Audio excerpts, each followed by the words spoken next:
Hello, fans, and welcome to This Day in Baseball, where we're going to bring you a full radio broadcast of today's game. And before we do that, I just want to thank Classic Baseball Radio, and there's a link in the notes where you can check out their full channel. They have many great radio broadcasts. And while you're listening to today's game, if you want to check out much more about the game and the players, look on the links below, and you're going to see links to player pages, the date the game happened, the year it happened, and the play-by-play. Enjoy the game, and check out the links while you're watching the game, and please don't forget to hit the subscribe button so that every time new content comes out, you're going to get that firsthand. And thank you again for checking out This Day in Baseball, and enjoy the game. New feature presentation of the New York Mets Baseball Network and Rheingold Extra Dry, the beer with a 10-minute head, and is brought to you by STP and by several local sports-minded businessmen who hope you will enjoy today's game, and by the staff of WKAJ-FM 102.3 on your dial, who urge you to patronize the sponsors who make these broadcasts possible. Remember, you'll hear all the New York Mets games at home or away night and day on your New York Mets baseball station, WKAJ-FM in Saratoga Springs, New York.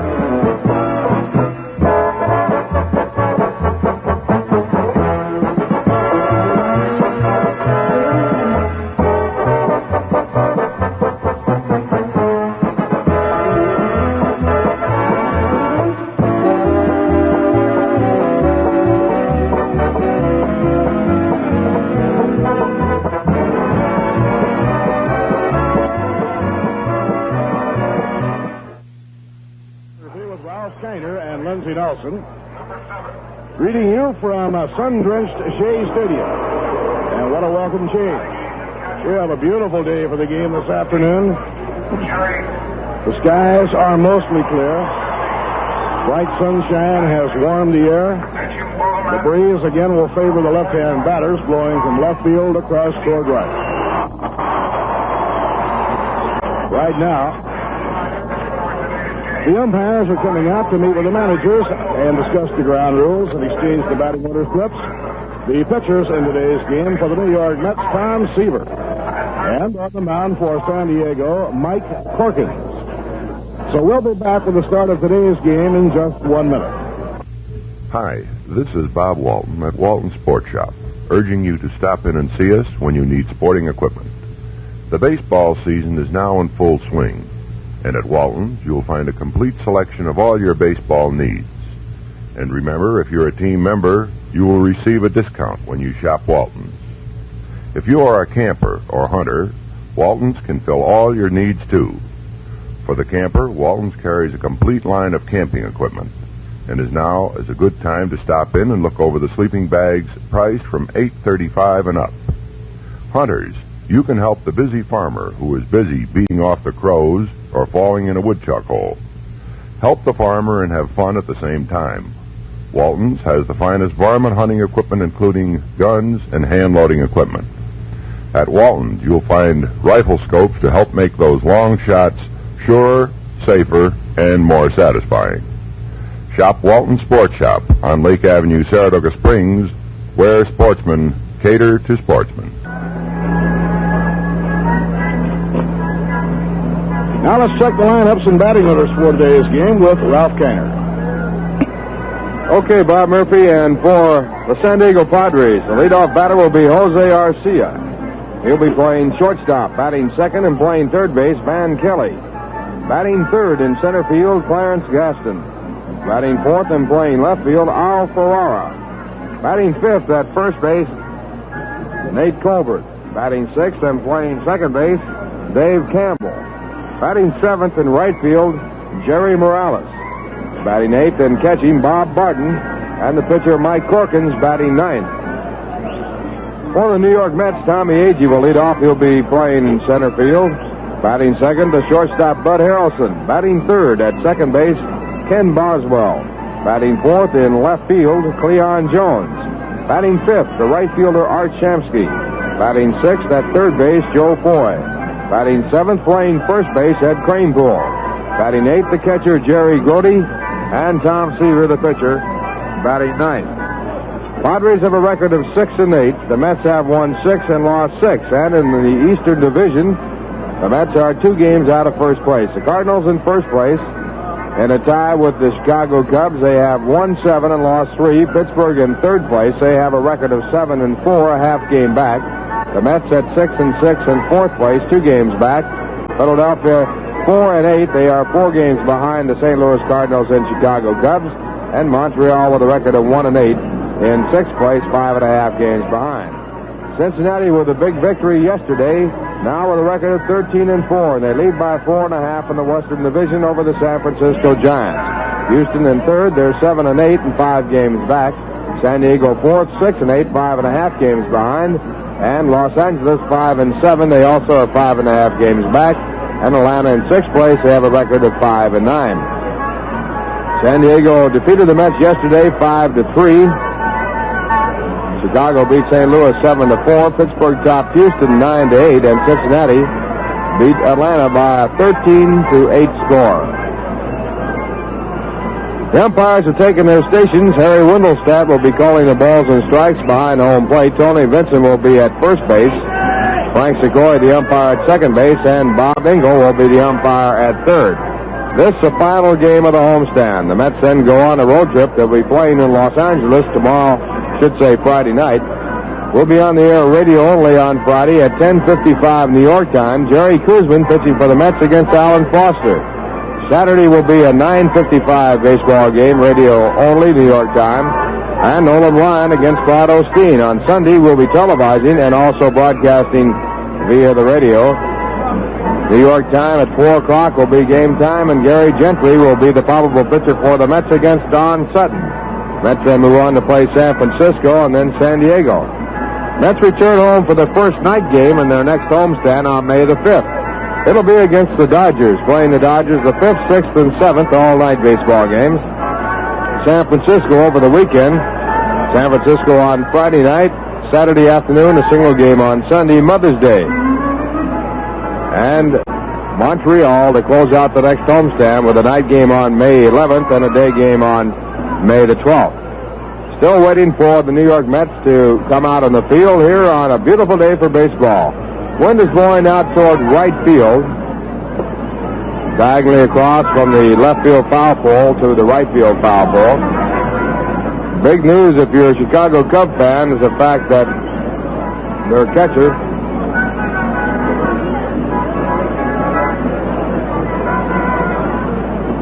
Randy Huntley, has torn ligaments in his knee, and he'll be out for quite some time, and they're contemplating the possibility of a knee operation for him. That leaves the Chicago Cubs with J.C. Martin, whom they traded for earlier this year when Huntley was hurt, when he had a bruised finger. So the Chicago Cubs under some duress now as they have lost Randy Huntley. They're very durable in the fast catcher, and Randy will be out for quite some time. This broadcast comes to you through the courtesy of Rheingold Breweries Incorporated and is authorized under radio rights granted by the New York Mets solely for the entertainment of our audience. Any publication, reproduction, or other use of the descriptions and accounts of this game without the express written consent of the New York Mets is prohibited. Now the Mets take the field. Mets in their first homestand playing the Pittsburgh Pirates on the 14th and 16th. Playing Philadelphia the 17th, 18th, and 19th, and then here with San Diego on the 21st and 22nd. And now our national anthem. Singing our national anthem.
Anthem and the Mets in their final game of this homestand.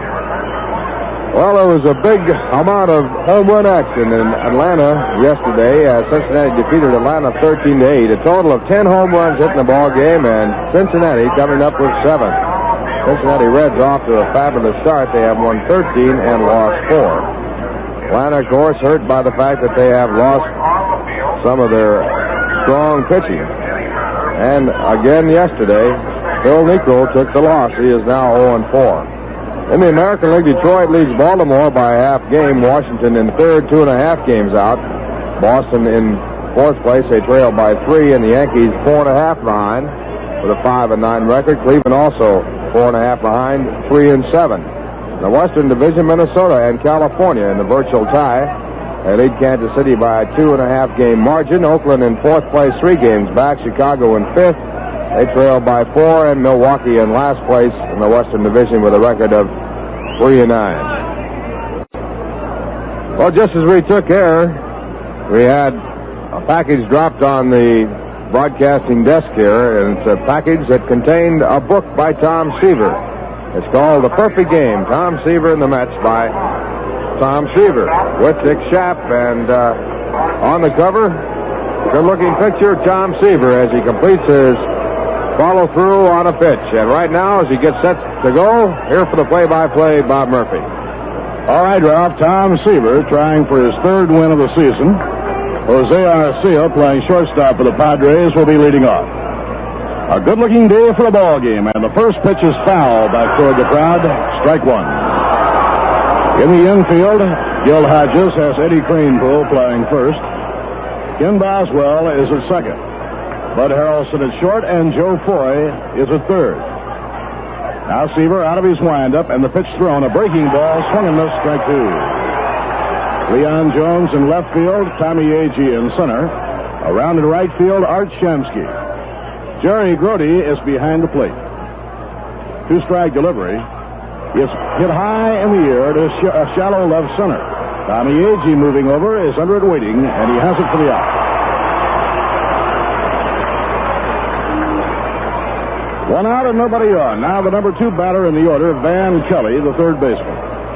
Kelly is a left-hand hitter, and he was a key figure in the Padres' 5-3 victory yesterday. Twice he reached on walks, starting rallies. Dave Garcia on the coaching lines at first base, and Bob Skinner is on the lines at third. A swing and a miss at a fastball, strike 1. The on-deck batter is the center fielder, Clarence Gaston. Now Seaver out of his windup. The pitch to the left-hand hitter, knee-high fastball, strike 2. This has been a long and fairly successful road trip for San Diego. They started this road trip in Los Angeles, where they took 2 out of 3. They split a 2-game series at Cincinnati, split a series in Atlanta, and then lost a series in Houston. 2-strike delivery. High, ball 1. 1 ball and 2 strikes. Very unusual scheduling for San Diego, and a difficult schedule for them. They opened the season at home and played 3 games, and then embarked on a 12-game road trip. The 1-2 pitch. Low and inside, the count is 2-2. Harry Wendelstedt is the umpire behind home plate. Tony Vincent at first, Frank Sikori at second, and Bob Engel is calling the plays at third. And a kitty cat is loose on the playing field. Here's the pitch on the way. Foul ball as he stepped away from an inside delivery. Now the cat disappears into the visiting dugout. Remember last year on that big series of the Cubs when the black cat went out on the field?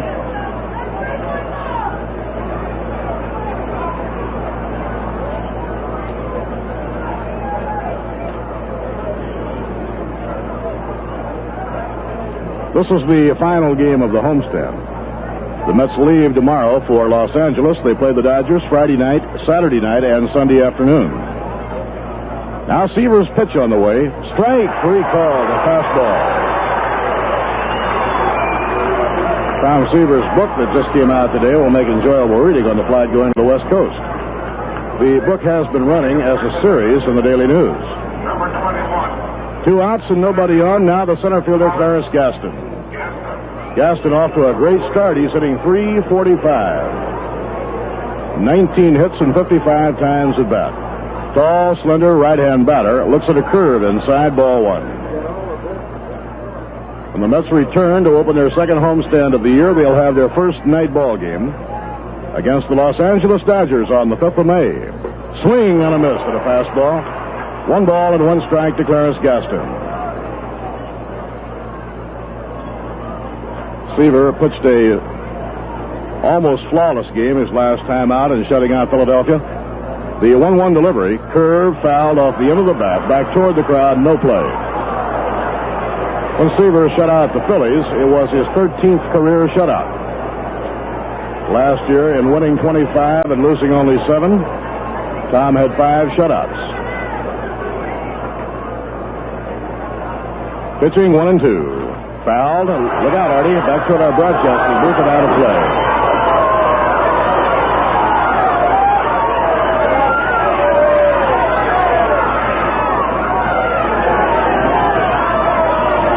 The count is 1 and 2. We have a good crowd for a Wednesday afternoon. Now Seaver sighting on his target. Swing and a miss. He struck him out. Gaston struck out by Tom Seaver.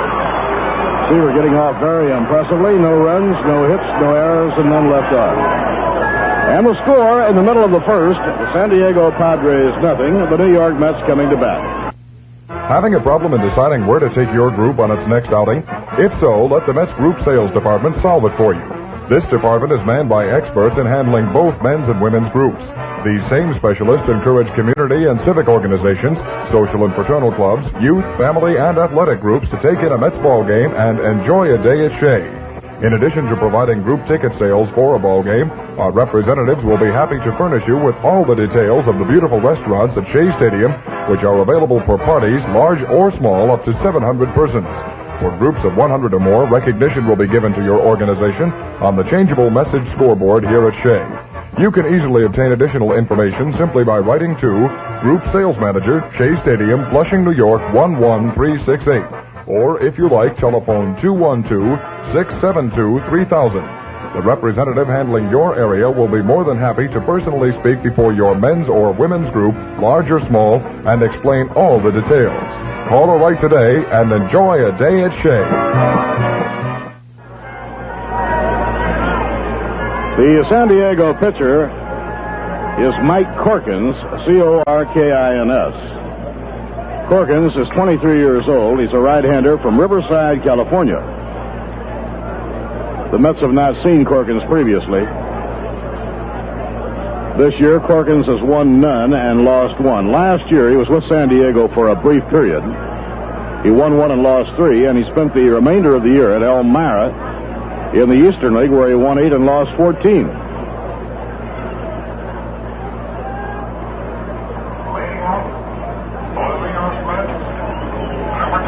Mike Corkins had the distinction of serving up the 600th home run hit by Willie Mays. Roger Craig, the pitching coach of the San Diego Padres, says that Mike Corkins has a major league curveball in every respect. What he needs now is better command of his pitches, better control. He was originally signed by the San Francisco Giants and drafted 16th by San Diego in the expansion draft. He's had 5 years of minor league experience. So Mike Corkins is into his windup, and the pitch to Tommy Agee, a fastball over, strike 1 call. In the minor leagues, Corkins pitched at places like Lexington in the Western Carolinas, Waterbury, Connecticut, Fresno, California, Amarillo, Texas, and Elmira, New York. Swing and a miss at a curveball, and the count is strike 2. And he does have a big curveball.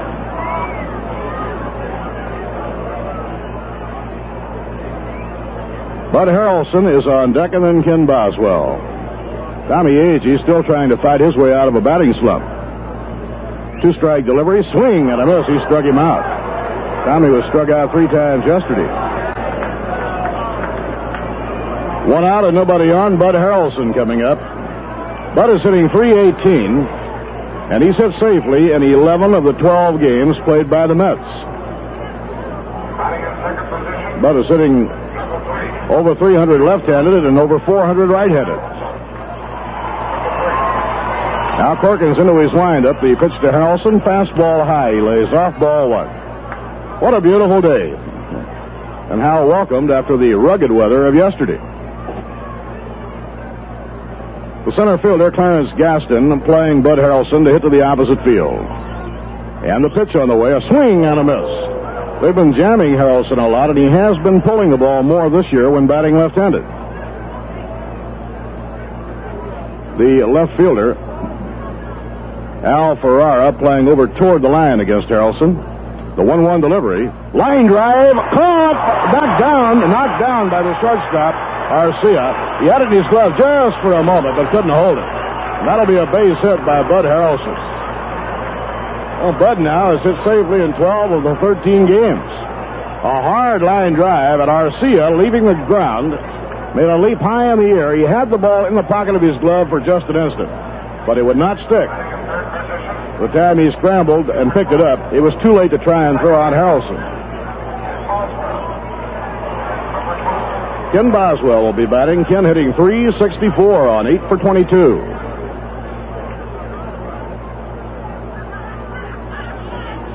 Boswell has been hitting the ball very well, and Gil Hodges moved him up to that all-important number 3 spot in the batting order.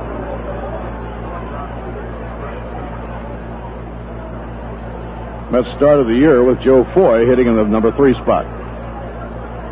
Now Corkins throws to first base, not in time. For the New York Mets, Yogi Berra on the lines at first base and Eddie Yost coaching at third.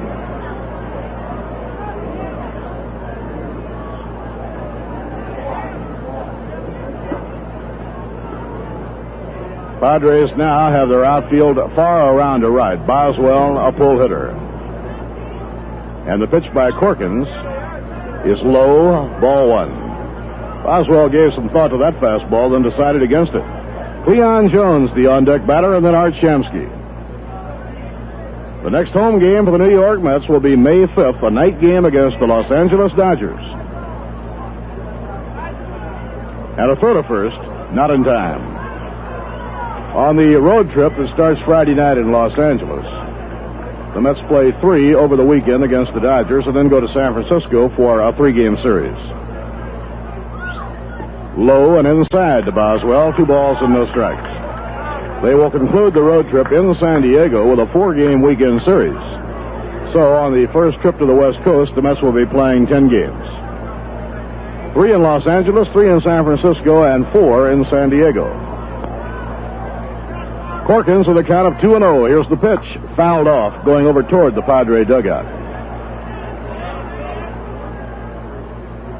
Jerry Koosman will face the Dodgers on Friday night. Nolan Ryan pitches Saturday night. Gil Hodges has not selected his Sunday pitcher as yet. Probably Gary Gentry or Jim McAndrew. Count 2-1 on Ken Boswell. And a quick throw to first, not in time.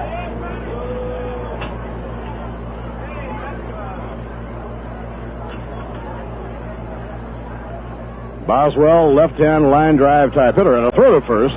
Fairly close, but back to the bag, Bud Harrelson. Bud Harrelson now has 15 base hits. He leads the ball club in base hits. The 2-1 delivery, outside and high, ball 3. Now Corkins has gone behind on Ken Boswell, 3-1. Boswell checking with Eddie Yost to see how manager Gil Hodges wants to play this. So let's see if the Mets put a play on with a count 3-1. Harrelson starts to build his lead off first base. Play held up just for a moment while a piece of paper is removed from the field.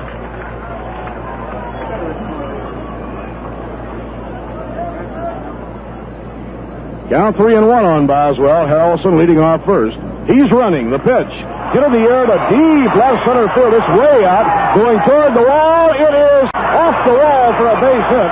Around third and scoring Bud Harrelson. And Boswell in with a double.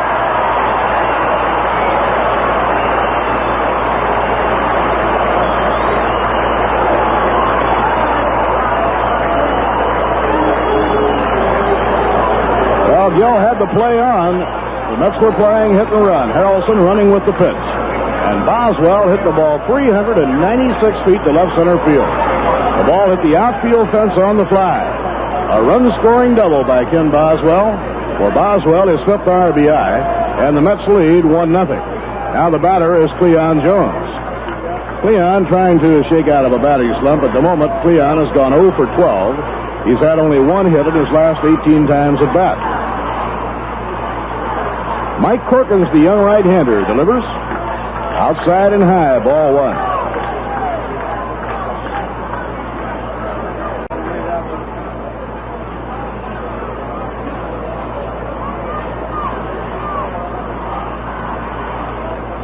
Boswell is on second with a run-scoring double.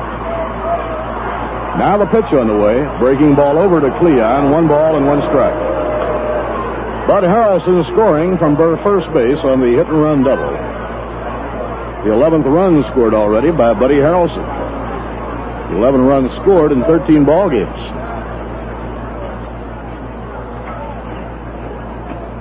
The 1-1 delivery. Swing and a miss at a fastball. 1 ball and 2 strikes. Last year, the Mets lost the first game they had with San Diego and won the remaining 11.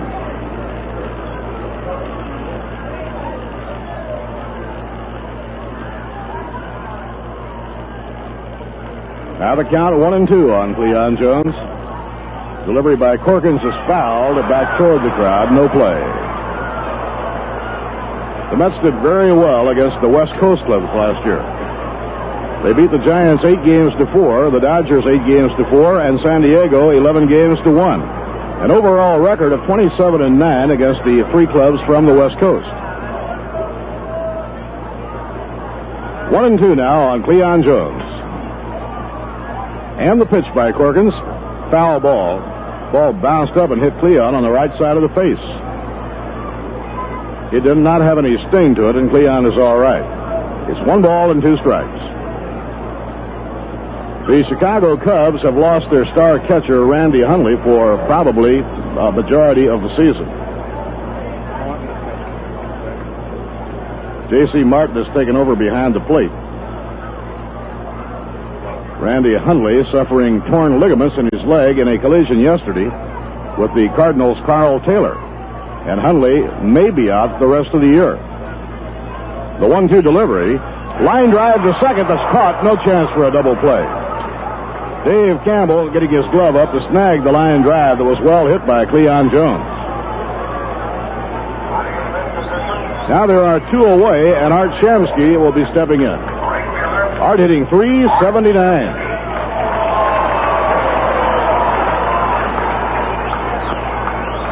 Art Shamsky just missed a home run in yesterday's game. He hit a line drive that hit the right bullpen wall on the fly, 358 feet out. We have quite a few banners at Shea this afternoon. Many of the school children have been out of school this week, and we've had a lot of youngsters at Shea Stadium. Now with Boswell on second and 2 down, the hitter is Art Shamsky. Art a pull hitter, and they play him around to right. High fly ball hits a shallow right field. Backpedaling Campbell, the second baseman. He's called off by the shortstop Arcia, who takes it for the out. Side retired in the first. 1 run, 2 hits. No errors and 1 left on. At the end of 1 inning, the New York Mets won, and the San Diego Padres nothing. Well, here's a date for all of you youngsters, boys and girls alike, to circle on your sports calendar and start looking forward to. Saturday, May 30th, has been designated as Batting Helmet Day at Shea Stadium this year. The Mets will be playing the Houston Astros in a big Decoration Day game starting at 2:15 p.m. And all youngsters 16 and under attending the game that day on May 30th will receive a handsome facsimile of the Mets' royal blue batting helmet.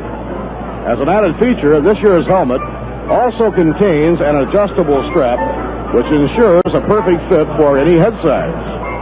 And since this certainly is one of the most popular dates on the Mets' home schedule, we suggest you make your plans well in advance. The date again is Decoration Day, Saturday, May 30th, when the Mets take on the Houston Astros in a single game starting at 2:15 p.m. To be sure you don't get shut out, We suggest you order your tickets now.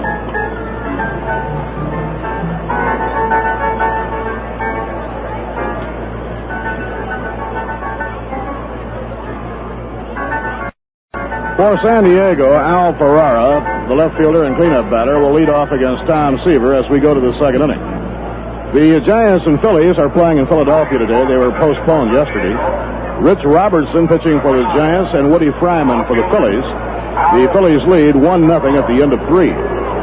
St. Louis playing at Chicago will be Mike Torres against Ferguson Jenkins. Curve in the dirt, ball 1 to Al Ferrara. Mike Torres has won his first 2, and his last time out he pitched a one-hitter. Ferguson Jenkins looking for his first win after 2 setbacks. Tonight the Dodgers play in Montreal, and Houston has a night game at Pittsburgh. Swing and a miss, 1 ball, 1 strike. Cincinnati Reds have a sizzling start in the Western Division of the National League. The Reds have already opened up a 4.5-game lead. The Reds and the Braves have the day off. A little bit high, 2 balls and a strike to Al Ferrara. In the American League, the Yankees play tonight in Washington. Baltimore playing a day game at Fenway Park, and the Orioles lead the Red Sox 2-0 after 2.5. High fly ball, well hit by Al Ferrara. It's deep. Jones is back to the wall. It's going. Gone. A home run. Al Ferrara ties the game up with his first home run of the year. His first home run and his first run batted in. A towering fly ball that landed just beyond the wall in left field. Cleon went back to the wall hoping for a play, but it was gone, and that ties the game.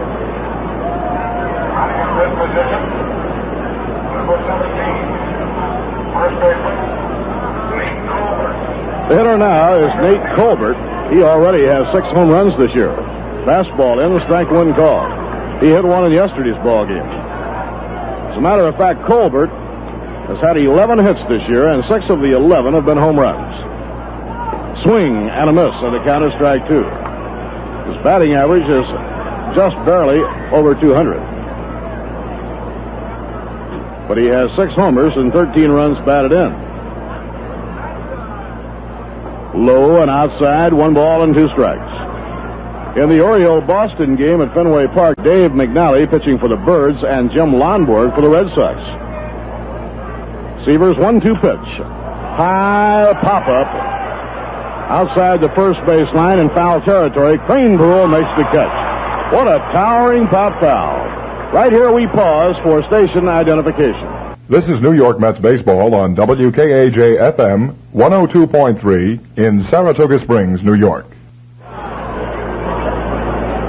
Bob Murphy with Lindsey Nelson and Ralph Kiner were in the second here at Shea Stadium, and the game is tied 1-1. Dave Campbell, the second baseman, is the batter, and he takes ball 1. Dave Campbell was acquired last winter by the Padres when they made a trade with the Detroit Tigers. They gave up Joe Niekro, now a starting pitcher with the Tigers, to get Dave Campbell and Pat Dobson. Lined in the air to left field. Cleon Jones is there, makes the catch. Seaver hung a curveball, and Dave Campbell hit a hard line drive, and Cleon, going toward the line, picked it off one-handed. Now Jerry Morales, who started out in pro ball as a member of the New York Mets organization. Other action in the American League: Chicago playing a day game in Minnesota. Tonight is Detroit at Cleveland, Kansas City at Oakland, Milwaukee at California. Low and outside, ball 1 to Jerry Morales. The on-deck batter is Bob Barton. Fastball in for a call, strike 1-1. San Diego got Bob Barton and relief pitcher Ron Herbel from the Giants for Frank Rehberger.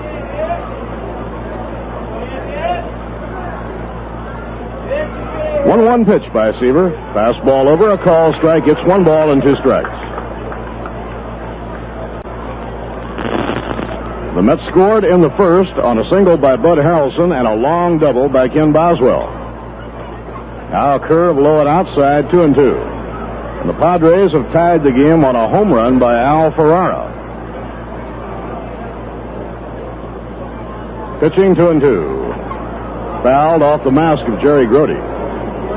Jerry has been bothered by a very heavy cold. He just can't seem to fight his way out of it. It's hard to do this time of the year, especially when you have a day like yesterday. The 2-2 delivery, fouled off the end of the bat. Duffy Dyer is not with the ball club, as you probably heard or read. Duffy had to go to his home in Phoenix, Arizona, due to the unfortunate passing of his father. Should anything happen to Grody, I guess Joe Foy would have to go behind the plate. And a foul fly down the right field line, out of play.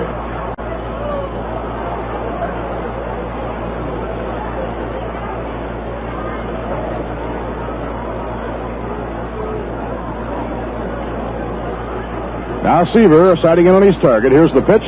Swing and a miss. He struck him out. Morales goes down swinging for Tom Seaver, his third strikeout. 1 run, 1 hit, the home run by Al Ferrara. No errors and none left on. And the score in the middle of the second, the San Diego Padres won and the New York Mets won. Just 2 miles out Lake Avenue on the old Schuylerville Road, you'll find a small but growing business with big plans. Srade's Gardens. The season is just about started at Srade's, and while it's still a bit too early to do too much planning, Ted and Doris invite you to look over their selection of rose bushes. In the last of the second, Joe Foy will be up against Mike Perkins, 23-year-old right-hander from Riverside, California.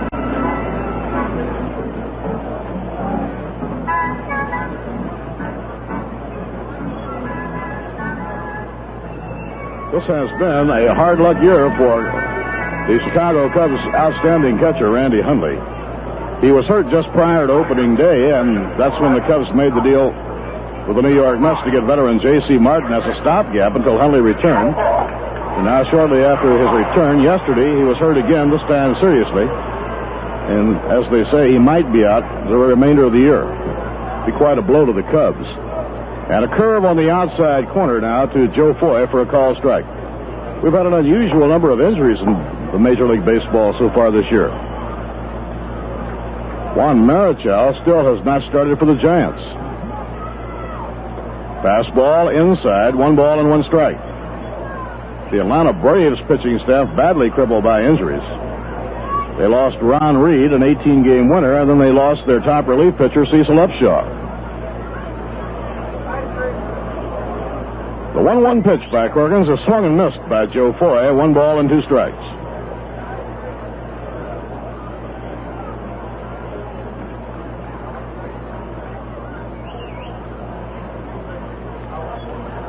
Nobody on, nobody out. Last half of the second, game tied 1-1. And the pitch by Perkins, a half-swing foul ball back toward the dugout, no play.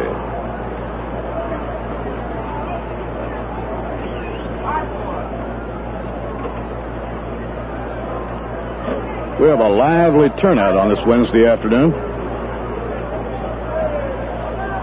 Ed Cranepool waiting on deck. And a curve by Perkins that's inside. 2 balls and 2 strikes. San Diego will be flying home following the game today. The Padres open a long homestand against the Phillies on Friday night.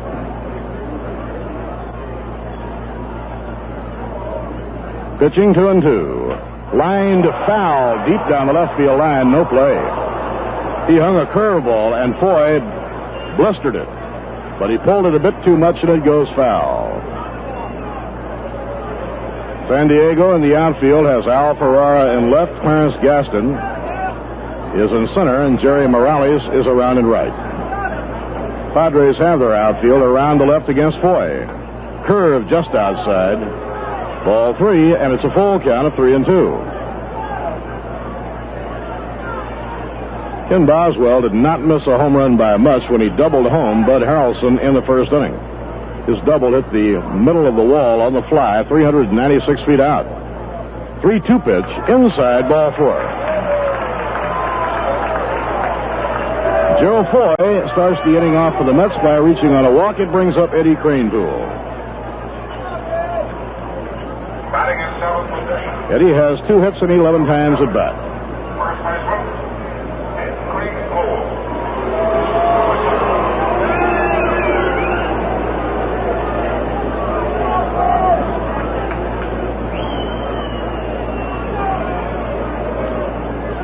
play Eddie to pull the ball. The outfield shifts around toward right. Gaston, the center fielder, now swings over into right center. And a hurry-up throw to first by Corkins. Corkins works hard on keeping the runner close. The Mets scored in the first inning. Gil Hodges had a hit-and-run play on a 3-1 pitch. And a throw to first, not in time. Mets have been running a lot this year. They've already stolen 11 out of 14. Joe Foy has 3. And the pitch. Fastball is high. And a throw to first by Barton is not in time. 1 ball and no strikes to Eddie Kranepool. Duffy Dyer will rejoin the New York Mets in Los Angeles for the game on Friday night.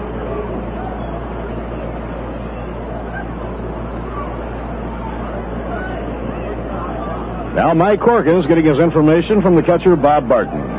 And the pitch to Kranepool is popped up. Towering pop-up out near the middle of the diamond, backpedaling into shallow center. The second baseman Campbell, and he makes the grab. 1 man away, and Jerry Grody comes on to hit. Base hits have not been falling so far for Jerry Grody, though he has actually made good contact. His batting average at this point is 158 on 6 for 38. Grody had a very slow start, a very slow first half hitting last year, and then the second half of the year, he hit the ball well. Tom Seaver is out on deck. Mike Corkins working from the stretch. And the pitch to Grody is lined in the air to right field. Morales comes in, and he makes the catch. Hustling back to first base, Joe Foy. And again, Grody hit the ball hard, but without any reward. A line drive to the right fielder, Jerry Morales. Now Tom Seaver coming up. Tom is hitting .300. On 3 hits and 10 times at bat.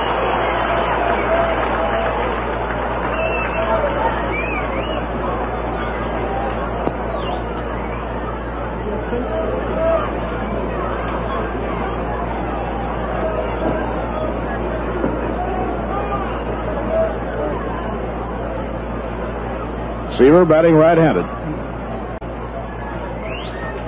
And he tries to bunt the curveball, but misses. Strike 1.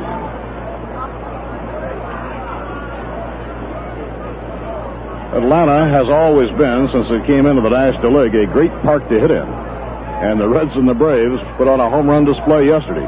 10 home runs in 1 ball game. The Reds hitting 7. Low and outside. 1 ball and 1 strike.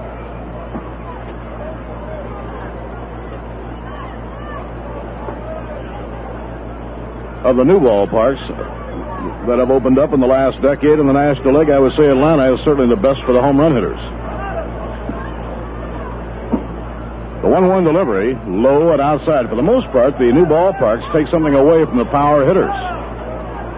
It'll be interesting to see how Cincinnati will fare when they go into their new stadium.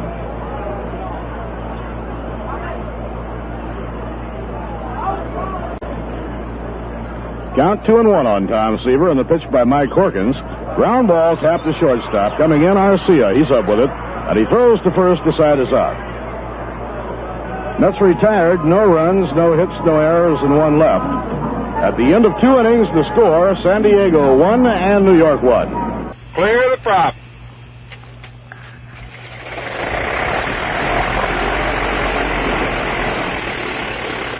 Saratoga Unicom, Cessna 51245. Have you ever wanted to learn to fly?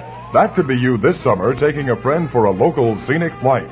The Richmore Aviation Flight School at the Saratoga County Airport has 2 full-time flight instructors to give you professional flight training. Richmore Aviation offers flight courses for the private pilot, commercial pilot, instrument rating, and flight instructor.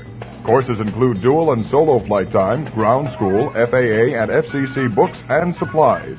The Richmore Aviation Flight School is an FAA-approved flight school and is located at the Saratoga County Airport, 3 miles west of the Performing Arts Center on Geyser Crest Road. In Saratoga and the Tri-Cities, phone 885-5354.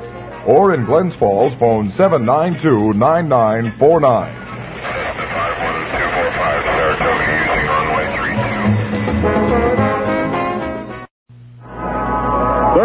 Shea Stadium, and to pick up the action for you as the Padres come up to hit against Tom Seaver, Ralph Kiner. Hi, Bob Murphy, and hi, everyone. And the first batter will be the catcher, Bob Barton, for the San Diego Padres.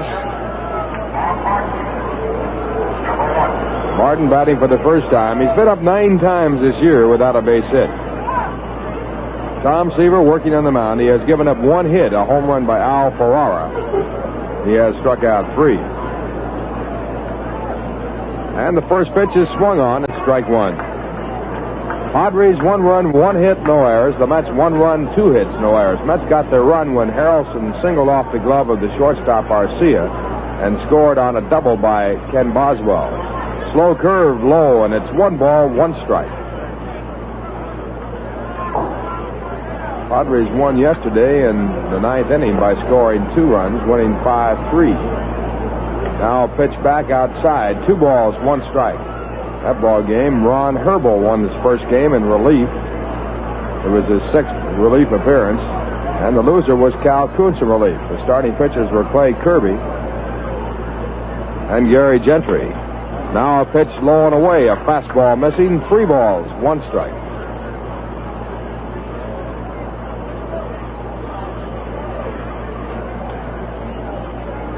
Seaver, a 25-game winner last year. He's 2-0 this year. And at 3-1, the pitch, low, ball 4, and Thomas walked his first man. That'll bring up the pitcher, Mike Corkins. Corkins, a right-hand batter, has 1 base hit and 4 times up. Already Joe Foy is in. He's looking for a sacrifice. Foy at third base. Crane Poole at first base. Harrelson at short. Boswell at second. And Seaver with the pitch. And the pitch is swung on and fouled back. Strike 1. You'd have to believe, in not knowing anything, that Perkins is a good hitter if they allow him to hit away in this position. 1-1 ball game. No one out, top of the 3rd. He has 1 hit and 4 times up. He has scored a run, and evidently Corkins is a good hitter, as he was hitting away. Now the pitch. And he bunts the pitch outside. Misses at strike 2. That ball was about a half a foot off the plate. So a 2-strike count. Foy dropping back even with the bag at third base. Not necessarily looking for the bunt with the 2-strike count. And again, that would indicate that Perkins is a good hitter. Here's the pitch. And he takes a fastball over the outside corner, strike 3. He was not bunting. Strikeout number 4 for Tom Seaver. 1 away, a runner at first base, and the shortstop, Jose Arcia, the batter. Seaver has his all-time high in strikeouts in 1 game against the Padres. That was 14. That record was broken by Nolan Ryan when he struck out 15 his last time out, pitching a 1-hitter. Ryan is scheduled to go against the Dodgers Saturday night. He'll be opposed in the mound by Claude Osteen. First pitch, low and away, ball 1. Friday night, it'll be Jerry Koosman against Alan Foster. The Coos has yet to win a ball game this year. He's 0-2. 1 ball, no strikes. Arcia flat out to center field his first time up, and he takes a fastball right through the heart of the plate. Strike 1.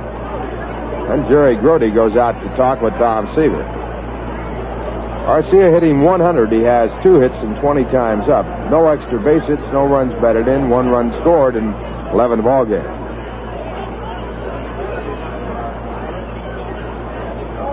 Now Grody through with his conversation with Tom and back to send out the sign. And at 1-1, the pitch. Swung on and missed. The fastball, that's 1-2. You might wonder after a conversation between a catcher and a pitcher why he comes back to give the signs. He could tell the pitcher what he wanted him to throw when he was out on the mound, but that's not the case because the infielders have to know what's coming too. They set themselves up according to the fastball or curve. 1-2 pitch, outside, and the count 2-2. Sometimes the outfielders take the signs not from the catcher, of course, they're too far away, but from a shortstop or a second baseman who indicates what the pitch is with a hand behind the back. Not done too often. Now time called, and The runner at first base, Bob Barton, talking with the first base coach, Dave Garcia.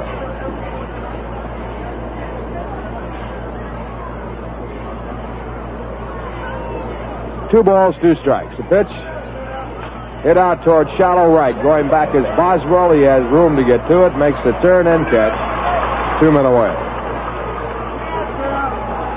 That'll bring up Van Kelly, who struck out. He got caught looking at a 3-2 fastball his first time up. Kelly batting 154, left-hand batter with 2 extra base hits, both doubles. He has 6 hits and 39 times up.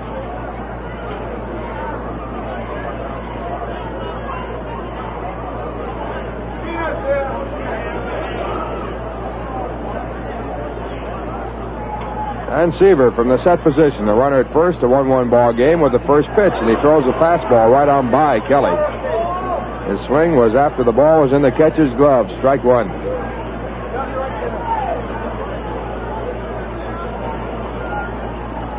Now Seaver back again. A hard swing and a late one, and a strike two. Seaver with that fastball low and inside that time. Tom has been throwing hard today. And the 2-strike pitch. Fastball, a check swing, foul ball back against the screen. Kelly was trying to hold up and also get out of the way. The pitch was high and tight. So the count remains at 2 strikes. Mets have their first night game when they return on their next homestand on May the 5th against the Dodgers. Throw to first base. Barton with a short lead back easily. Again, the 2-strike pitch. And a fastball high and away, 1-2. They'll play the Dodgers 3 night games, Tuesday night, Wednesday night, and Thursday night on the 5th, 6th, and 7th. Friday will also be a night game, but with San Francisco. Saturday an afternoon game, Ladies' Day. Ladies admitted to the ballpark for 50-cent service charge. And Mother's Day on the 10th of May will be a single-day game with the Giants. And a throw to first base, Barton back without a tag. Don't forget that the Dodgers and Giants only play 6 ball games here in New York apiece this year in the schedule that started up last year. Now a slider over the outside corner, strike 3, and Tom Seaver with his 5th strikeout. In the inning, no runs, no hits, no errors, a walk, a man left at first, and the score in the middle of the 3rd. The San Diego Padres won, the New York Mets won. For the natural things. Rheingold Breweries Incorporated, New York, New York, and Orange, New Jersey, ask you to help keep America beautiful. We're going to the Met half of the 3rd, 1-1 ball game here at Shea Stadium, the final game of this homestand. The Mets against the Padres. Last year, the Padres beat the Mets the first game of their scheduled 12, and then the Mets won 11 straight. This year, the Padres again won the first ball game, winning yesterday 5-3. And we'll have a long wait to find out what happens after that. Tommy Agee, the batter, batting for the second time. He struck out his first time up, going down swinging to the curve. Tommy hitting at .204 with 1 home run and 3 runs batted in. Got 11 hits so far this year and 54 times up. And the first pitch is a curve. He looks at it. Strike one call. Yes, with the new schedule set up starting last year with the expansion, the Western Division teams play only 6 games, two stands in the Eastern Division. Now a fastball looked at, strike 2 called. That means the Dodgers play here at Shea twice, a total of 6 games. Also San Francisco twice, a total of 6 games, along with San Diego. The other members of the Western Division, San Francisco, Houston, Atlanta, and Cincinnati. 2-strike pitch. Fastball that is just off the plate, about letter I. It's 1-2. Mike Corkins has good stuff. Clay Kirby, who pitched yesterday's ball game as a starting pitcher, also has good stuff. Just a matter of whether they can control it. Ground ball hit back to the middle off the bare hand of the pitcher. It is deflected toward third, and it'll be a base hit as there's no play at first. Agee now has hit in 7 consecutive ball games in spite of the fact that he has been in a slump. He has managed to pick up a base hit in his last 7 games, but that's all. So that's the longest hitting streak this year by the Mets. Joe Foy had a 6-game streak stopped yesterday when he was 0 for 2. So that puts the lead batter on and brings up Bud Harrelson, who singled off the glove of the shortstop, Jose Arcia.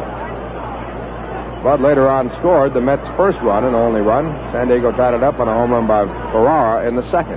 There's a drive deep to right. It's going. It is off for the wall. And going around is Tommy Agee. He's coming in to score. Harrelson goes in with a stand-up triple.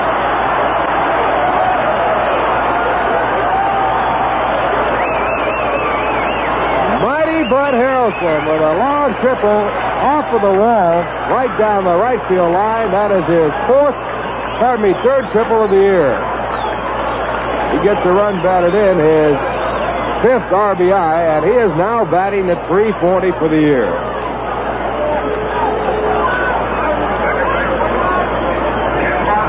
I don't know, Bob. Bob mentioned something about Tim Foley, who is a brilliant young shortstop that the Mets had in spring training they sent out. Ever since Foley showed up, Harrelson's been really swinging that bat. He's become an aggressive hitter, Ralph. Well, as Buddy himself says, he used to be defensive at the plate. Now he's going on the attack. He's really aggressive. He's swinging that bat, and he has had 3 doubles, 3 triples now, 1 home run, batting at .340. That was his 16th base hit so far this year in 46 times up. He has scored 11 runs. That leads the club. And he has driven in 5. Now Boswell's the hitter. The infield has been pulled in. The Mets leading 2-1. No one out. Bottom of the 3rd. And the pitch to Boswell. Grounded foul. Yogi Berra makes a play on it. Strike 1.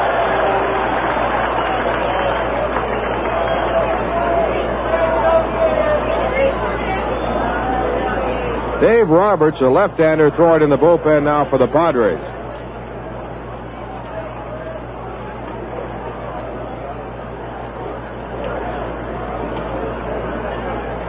One strikeout and time called as the home plate umpire, Harry Windelstadt, chases a piece of paper down the third base foul line, and he makes the grab.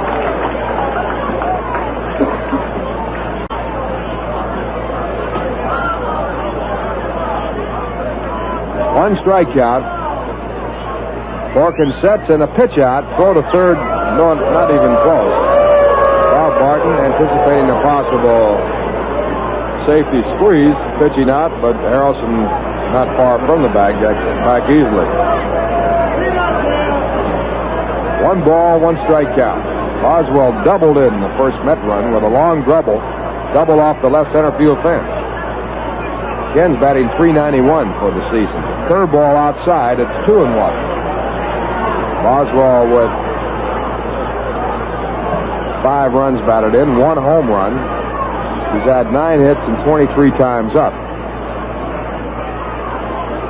Left-hand batter, right-hand pitcher. Perkins working from the set position, and the pitch, curveball too low. 3 balls, 1 strike. On deck batter, Cleon Jones.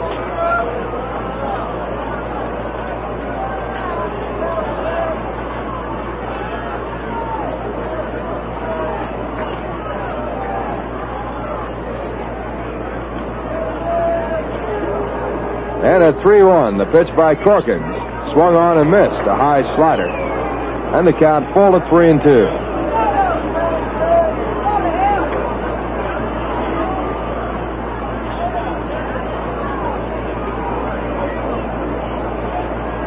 Mets leading 2-1. They have a runner at third base with no one out, bottom half of the 3rd. Mike Perkins with a record of 0-1 working for San Diego. 3-2 pitch. Foul back, a fastball, foul back against the screen. So the count remains at 3-2.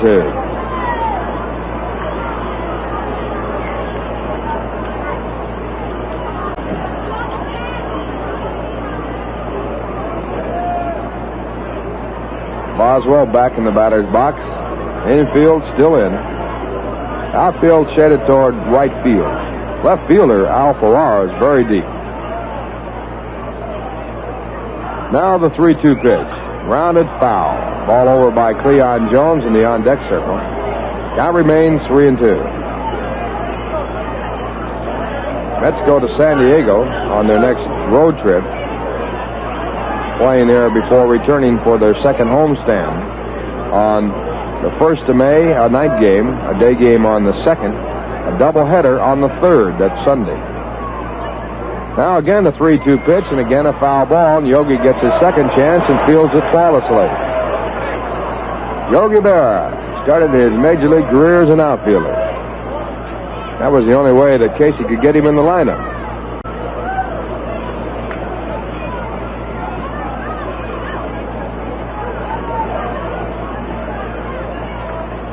Not many people remember that Yogi actually played for the Mets. Got a base hit. There's one hit out to the shortstop, Garcia. Harrelson holds at third. The throw to first base in time for the out. Now Cleon Jones coming up, and we pause for station identification. This is the New York Mets Baseball Network. This is your New York Mets baseball station in Saratoga Springs, New York. WKAJ-FM 102.3 on your dial.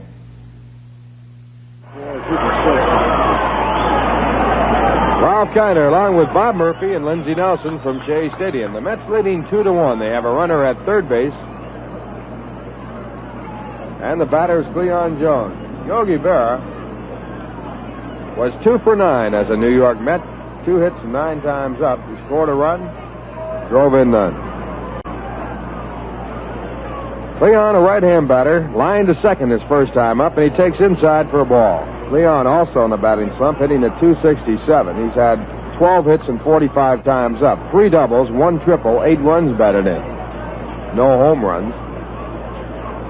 Infield is still in. Mets leading 2-1. On Harrelson's triple that drove in Tommy Agee, who singled off the pitcher's bare hand. The 1-0 pitch. Hit foul into the stands. Mike Corkins had the fastball by Cleon Jones. Ball fouled into the stands on the right field side. 1-1.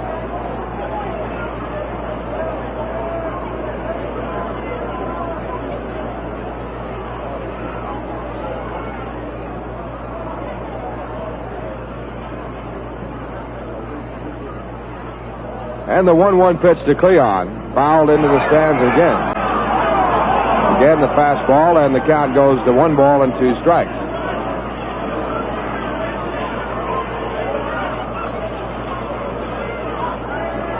Those 9 at-bats for Yogi while playing with the Mets might have cost him the Hall of Fame because it extended his career, and he has to wait 5 years, which is up at the end of this year, before he can be voted on for the Hall of Fame.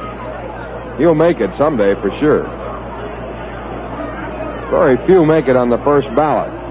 1 ball, 2 strikes. Harrelson at third. Infield in. 1 man out. Bottom of the third. Mets leading 2-1. And the curveball is just high. And the count 2-2.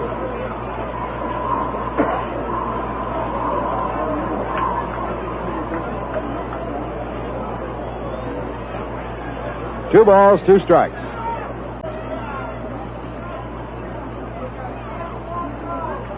Now the signs are out, and Mike Corkins sets from the set position, pitching to Cleon Jones, and a curveball is swung on a miss, strike 3. So Corkins gets his second out with a runner at third. That leaves it up to Art Shamsky. That is the second strikeout for Corkins in the ballgame, and it could be a big one. Shamsky popped to the shortstop, back of the second baseman his first time up. Art hitting .367. He has 2 runs batted in, 4 doubles. And he's had 11 hits and 30 times up.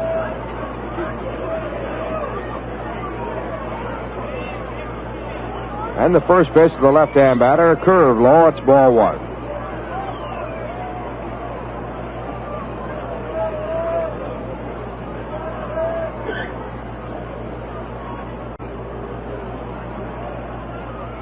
Art close to the plate. And the windup and pitch. Curve again, and it's low again. Ball 2. 2-0.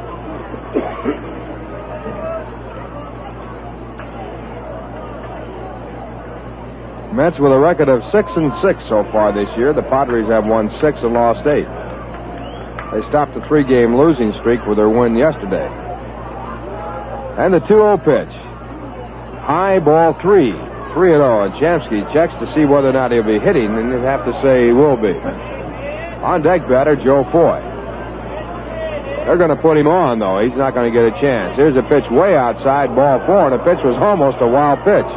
Bob Barton had to make a one-hand running catch of the pitch away from the plate. So Shamsky gets an intentional walk. That's the way it's scored officially, in spite of the fact that they pitched to him for 3 of the 4 pitches. And it brings up Joe Foy, who walked in a 3-2 pitch his first time up. The only other walk given by Mike Corkins. Runners now at first and third. 2 men out, bottom of the third. And Joe Foy stepping up with an average of 191. Joe has driven in 6 runs. First pitch, a curve, low, ball 1.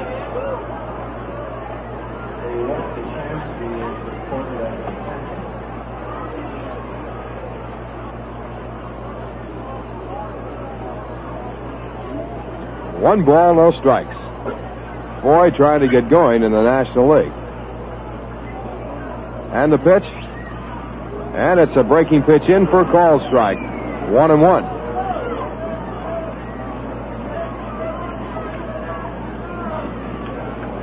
Mike Corkins, the starting pitcher for the Padres, trying to work out of a jam. And the right-hander sets. Here's the pitch. Fastball high and inside, 2-1. Bob, why is it on getaway day you always have these kind of pitches? It just seems that way, I think, Ralph. Corkins, a very slow worker on the mound. The 2-1 pitch. Out toward right field. And coming in to the ball is Jerry Morales. He gets under it, makes the catch, the side retired. So Corkins does a fine job of pitching out of that jam. Mets did score a run on 2 hits. A leadoff single and a triple. No errors and a walk and 2 men left on. And the score at the end of 3, the New York Mets 2, the San Diego Padres 1. The finest in Italian cuisine and a wide array of steaks, chops, and seafood await your dining pleasure at Mangino's Restaurant, located on the south end of Saratoga Lake. But there's a big difference between just ordinary Italian or American cuisine and Mangino's fine food. At Mangino's, your order is never prepared hours before. Mangino's realize that good food cannot be hurried, and they ask you to give them a little time to prepare it properly. All dishes are prepared to your order when your order is placed, never before, and it hasn't been simmering away for hours or minutes. That's the big difference at Mangino's. Why not enjoy eating Italian food the way it should be savored and dine at Mangino's Restaurant, located on the south end of Saratoga Lake on Route 9P, just 2 miles from Route 9. A complete line of Italian specialties are served to tempt the palate, and their steaks and chops and seafood are equally as delightful. If you're planning a party or a banquet for up to 75, call Mangino's for their special party menu. That's Mangino's Restaurant, the home of truly fine foods on Route 9P at the south end of Saratoga Lake. We're going to the top of the 4th inning. The Mets leading 2-1 in a very closely played ball game. Final game of this homestand. And for the Padres, as they come up, they'll have Clarence Gaston, Al Ferrara, and Nate Covert. The heart of their batting order here against Tom Seaver, who has given up 1 hit, but it was a home run by Al Ferrara to left field. Clarence Gaston was struck out his first time up. He went down swinging at a fastball. Seaver has struck out 4. Make it 5 in the ball game. First pitch, a fastball, swung on, strike 1.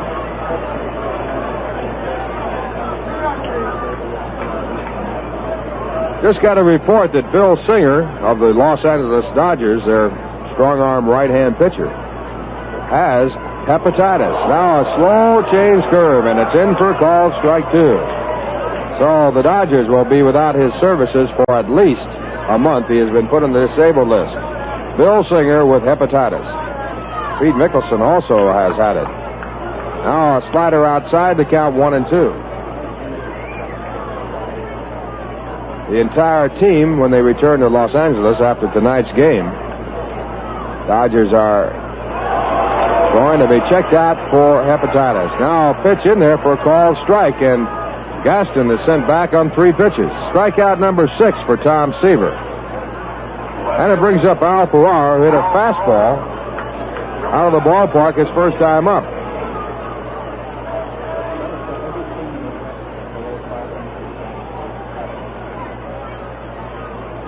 And the first pitch to Ferrara. Fastball inside a ball. At the end of 5, Philadelphia 4, San Francisco nothing. Rich Robertson pitching for the Giants. Woody Fryman going for the Phillies. Briggs got a home run his first in the 5th with 2 on for the 3 runs for the Phillies. Now a pitch low, and it's 2-0. If San Francisco loses, every team in the Western Division will be under 500 with the exception of Cincinnati. And of course, Cincinnati off to a fine start. They have won 13 and lost 4. The 2-0 pitch. Breaking ball low and away, and the count 3-0. Mike Torres has been knocked out of the box by the Chicago Cubs. Rich Nye has gone in the ball game in the 2nd. Chicago batting in the bottom of the 2nd inning. They led by a 1-0 score as they came to the plate. Now a pitch inside, ball 4, and Ferrara walks on 4 pitches. Ferguson Jenkins is pitching that ball game for Chicago. His record 0-2 this year. That is the 2nd walk given up by Tom Seaver. That brings up Nate Colbert, who fouled out his first time up. Also scheduled, the Dodgers at Montreal, Houston at Pittsburgh. Night ball games. The Reds and Braves not scheduled. First pitch to Colbert over the inside corner. A fastball at strike 1. And the Cubs came up with 3 runs in the bottom of the 2nd. They lead San Francisco 4-0. The 1-strike pitch should say St. Louis 4-0. And the pitch is ball 1. It's 1-1. The end of 5.5 innings. Baltimore 2, Boston 2. McNally 2-0 against Jim Lomborg, who is also 2-0. Seaver working with a runner at first. Mets lead 2-1. And the pitch is swung on and missed. It's 1-2. At the end of 2, Minnesota 1, Chicago nothing. Joe Orland going for the White Sox. He's 1-1. Louis Tiant going for the Twins. He's 1-1. Scheduled, Yankees at Washington tonight, Detroit at Cleveland tonight, Kansas City at Oakland tonight. Now a foul ball hit off into the stands on the first base side, and the count stays at 1-2. Kansas City playing on the coast against Oakland in a night ball game, and Milwaukee playing the Angels in California at night.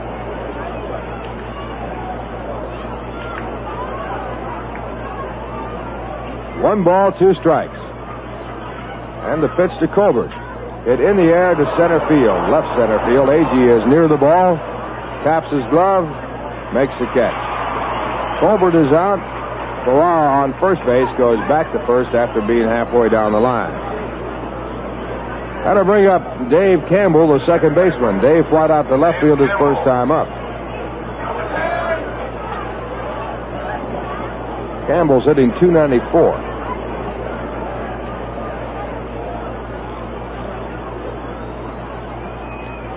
And the first pitch is swung on and fouled back, strike 1. Mets leading 2-1. They scored a run in the 3rd to break a 1-1 tie. They had an early lead of 1-0 in the 1st. The big hitter, Bud Harrelson. Single and a triple. Curveball grounded towards Foy. He loses the ball. It rolls in back of him. We'll see how it scored. It was a difficult chance. He went over to backhand the ball. He had a half hop. He got his glove on it, but never had possession. Could be scored either way. And it's being scored a base hit. So now runners at first and second as Al Ferrara moves down to second. That's only the second hit that Tom Seaver has given up. And he'll be pitching to Jerry Morales. Morales struck out his first time up. He went down swinging at a fastball. Average at 143. He's had 1 home run. And the right-hand batter takes a slider over the outside corner, a called strike.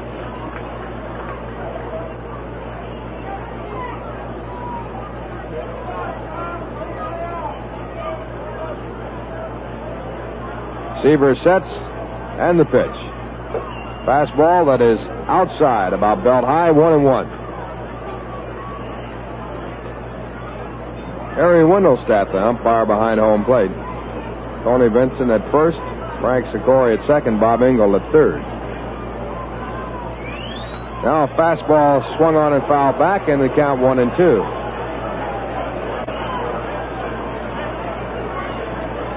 Frank Sikori is the umpire that called the ball in Cincinnati off of the wall when it hit a tin wall above the wall and should have been a home run with the bases loaded for Ron Swoboda. Yogi Berra got kicked out of the ball game, and he went out to argue, and he said, anybody that can't hear that is blind. And a fastball, strike 3 called. So Jerry Morales struck out for the second time. That's strikeout number 7 in the ball game for Tom Seaver. In the inning, no runs, 1 hit, no errors, a walk. 2 men left on, and the score in the middle of the 4th inning. The New York Mets 2, the San Diego Padres 1. Hi, this is Bob Walton at Walton Sports Shop, urging you to stop in and see us when you need camping equipment. Now that vacation time is on its way, have you found in checking over your equipment that you need something additional? Stop in and see the wide selection we have to offer. Walton's carries pack frames, canteens, and mess kits.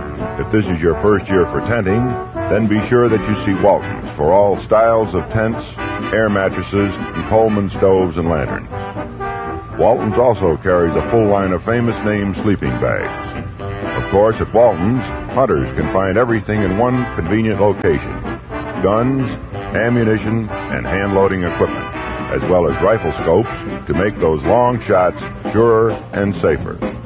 A complete line of equipment for all sports is what you will find at Walton Sports Shop, Lake Avenue in Saratoga, where sportsmen cater to sportsmen.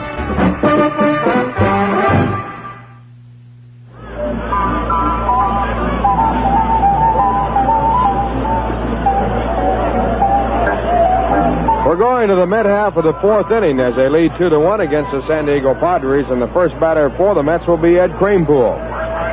Ed popped up to the second baseman his first time up. He's had 2 hits and 12 times up this year.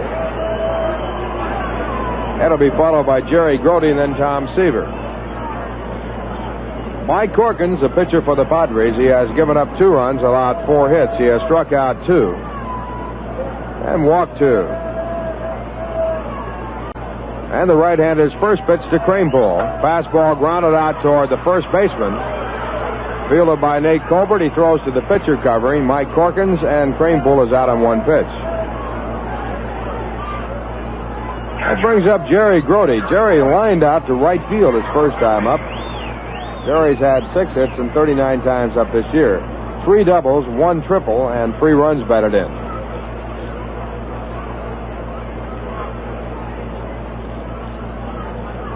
Mets 2 on 4 hits. The Padres have 1 run and 2 hits.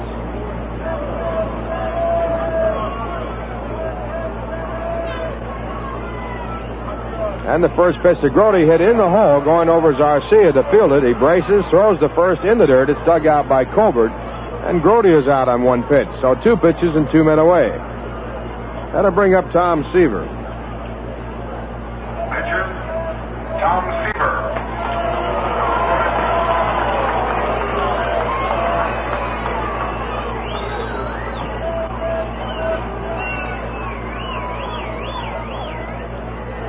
Mets need this win today to put them at 500 at home, 4-4. And Seaver trying to pick up his 3rd win of the year. He's lost none. He has won 12 consecutive ball games dating back to last year. And Tom swings at the first pitch. It's strike 1. Seaver with 3 hits and 11 times up. He grounded out the short his first time up. Takes a pitch low, and it's 1-1.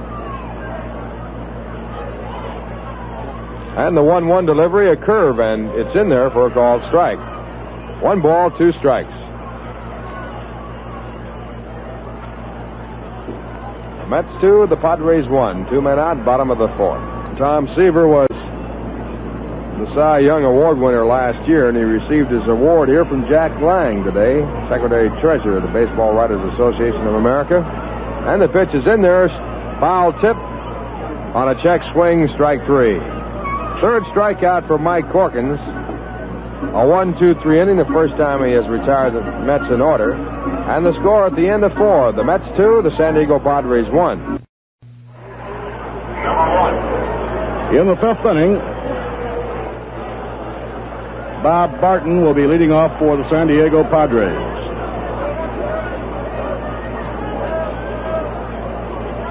Barton reached on a walk his first time up.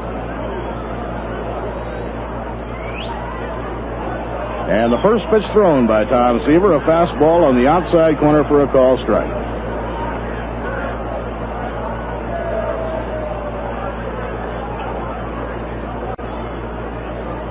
Now the pitch by Tom fouled off the end of the bat. This one is coming back upstairs and out of play.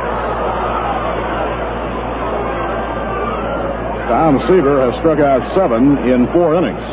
In a game out in San Diego last summer against the Padres, Seaver struck out 14 men in 7 innings. That gave him a share of the club record until just recently when Nolan Ryan struck out 15 for a new club record.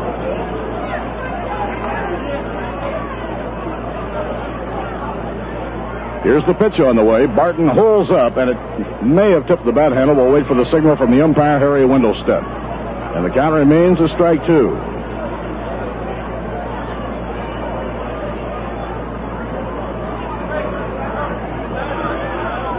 Mets lead 2-1, top half of the 5th. Breaking ball off the outside corner, 1 ball and 2 strikes.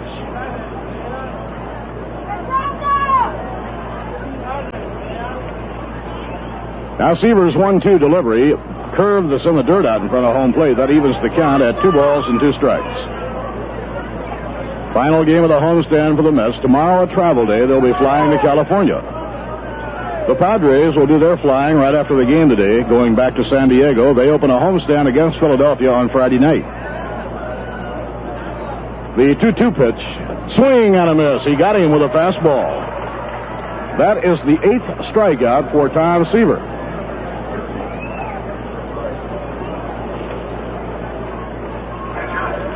And the pitcher, Mike Perkins, is coming up to hit.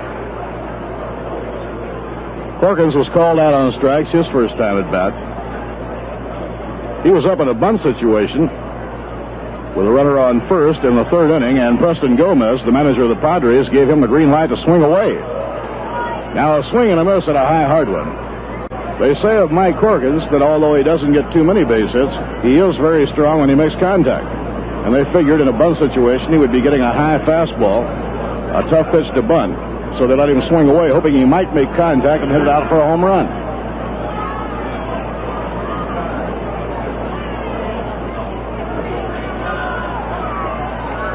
One strike count. The on-deck batter is Jose Arcia, the shortstop and leadoff batter. Now Seaver out of his wind-up the pitch. Just missed the outside corner. 1 ball, 1 strike.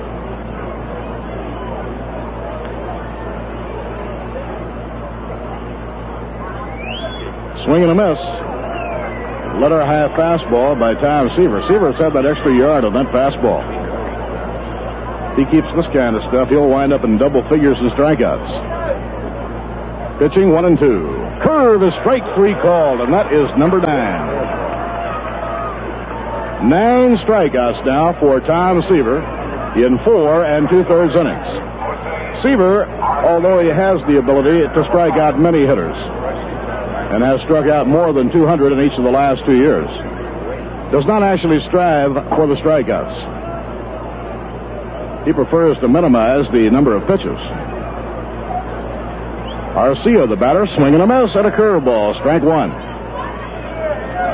When a pitcher is striking out a lot of hitters, it means he's throwing a lot of pitches in the course of the ballgame. When Nolan Ryan struck out 15 of the Philadelphia Phillies, he threw 154 pitches. Way outside, 1 ball, 1 strike. Interestingly enough, in the game that Seaver struck out 14 in San Diego last year, he did not finish the ball game. He grew arm weary and left the game after 7 innings. Now the pitch, way inside. Arcia ducking away, 2 balls and 1 strike. Phillies lead the Giants 4-0. They're in the last of the 6th. And the Cubs lead the Cardinals 4-0 in the top of the 4th. Now Seaver delivers 2 and 1. And a looping drive down the left field line. Will it stay fair? Foul ball. It went foul by about a yard. Arcia running it out has to come back to the plate, and the count is now 2 balls and 2 strikes. In the game at Philadelphia, Johnny Briggs hit a 3-run homer to back up Woody Fryman, and the Phillies lead the Giants 4-0. Mike Torres, who pitched a 1-hit shutout his last time out, knocked out of the box today by the Cubs. And Rich Nye has come on to pitch. The Cubs leading St. Louis 4-0. The Dodgers play tonight in Montreal, and then after a night game, they'll be flying back to the West Coast. Houston, a night game at Pittsburgh. The Reds and the Braves have the day off. Pitching 2-2. Curve is fouled over into the crowd beyond the first base dugout. The count stays 2-2.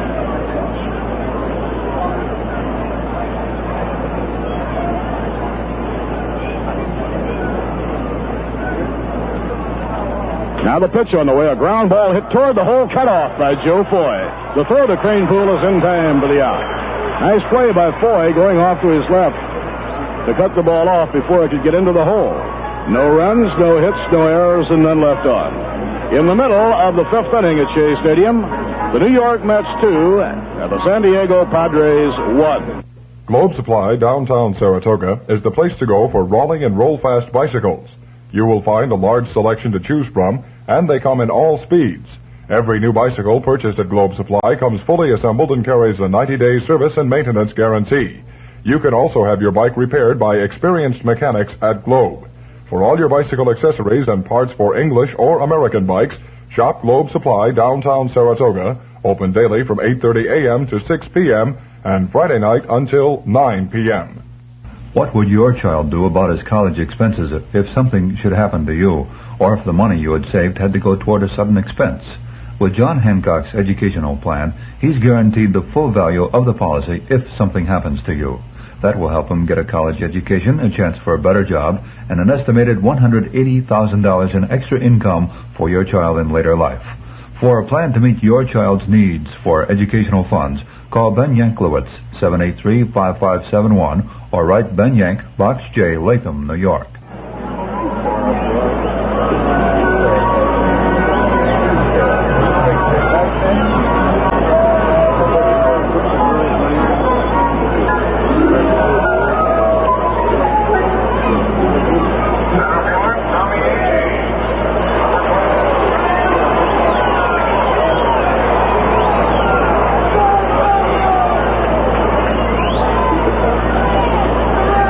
Tommy Agee is up for New York in the bottom half of the 5th inning, and he takes Mike Perkins' fastball high, ball 1.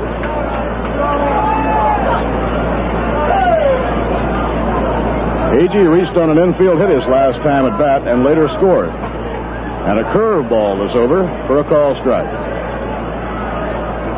Tommy has hit safely in 7 straight games, but along the way has been trying to fight his way out of a batting slump.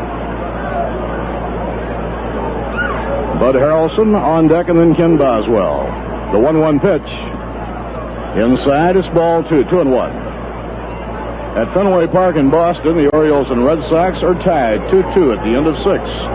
Dave McNally pitching for Baltimore, and Vicente Romo has replaced Jim Lonborg in the 7th inning. Now Corkins with the sign from Bob Barton. Foul ball back over the screen, and no play. The White Sox and Minnesota Twins are tied 1-1 in the 4th inning. Joel Horlin against Luis Tiant. Yankees have a night game in Washington. Detroit a night game in Cleveland. On the West Coast, Kansas City at Oakland, Milwaukee at California, both night games. Now the windup. Here's the pitch. Low and outside, 3-2. The wind has turned almost 180 degrees since the start of the ballgame. The game started, the wind was blowing from left across toward right. It now has switched around and is favoring the right-hand batters. Grounder hit down to third, foul, no play. Run down across the line in foul territory by Van Kelly.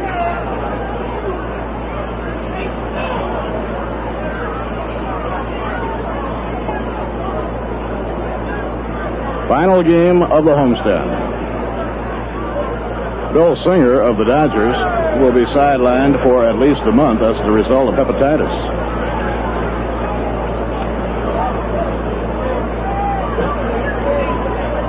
Three-two delivery. Fouled back over our broadcasting booth into the crowd. Count remains the same. At Chicago, Leron Lee, the Cardinal rookie right fielder, has hit a two-run homer in the fourth inning, cutting the Chicago Cub lead now to 4-2 in the fourth. 3-2. High ball four. Tommy Agee draws a walk.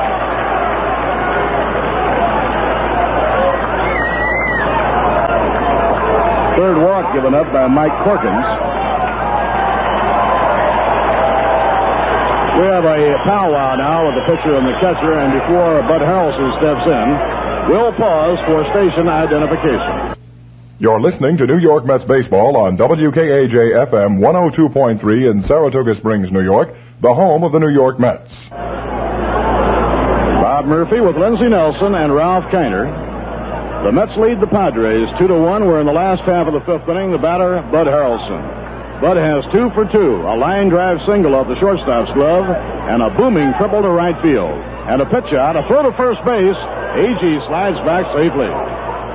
Bob Barton putting the play on. They tried hard to pick Tommy Agee off first base.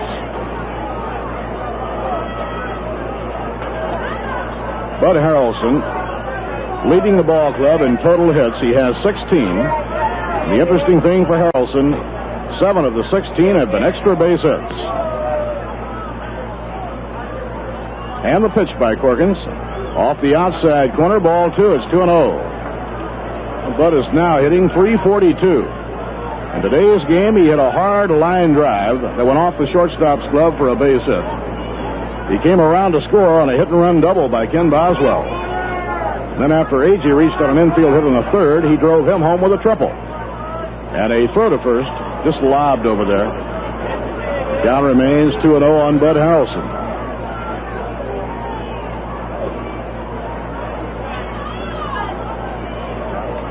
The 2-0 delivery is in at the knees for a call strike. It's 2-1.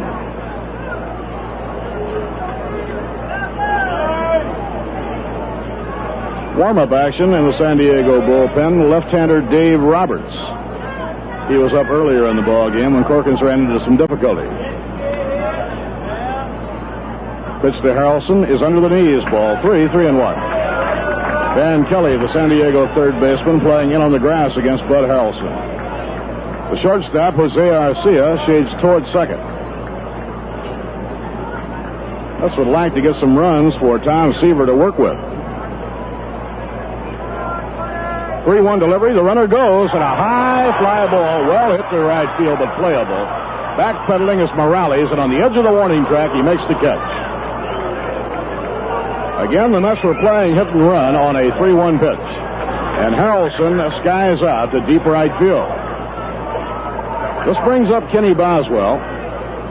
In the first inning, with a hit and run play on, Boswell hit a double 396 feet away from home plate. The ball hit the wall on the fly out in the alley in left center. And on the double, Bud Harrelson came around to score. St. Louis scored 3 runs in the fourth inning at Wrigley Field. The Cubs lead the Cardinals 4-3 going to the last half of the fourth inning.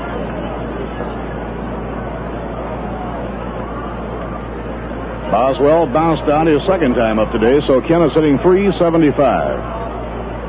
Swing and a miss at a curveball, strike 1.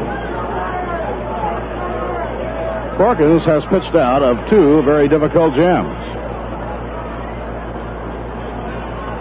When Harrelson tripled home Agee in the third inning, there was only 1 man away. And Perkins left Harrelson stranded on third as he got Boswell and Jones.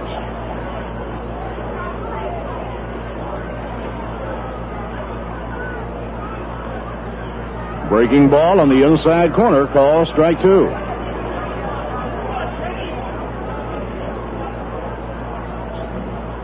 The Mets will be traveling tomorrow, and Jerry Koosman will open the road trip against the Dodgers on Friday night.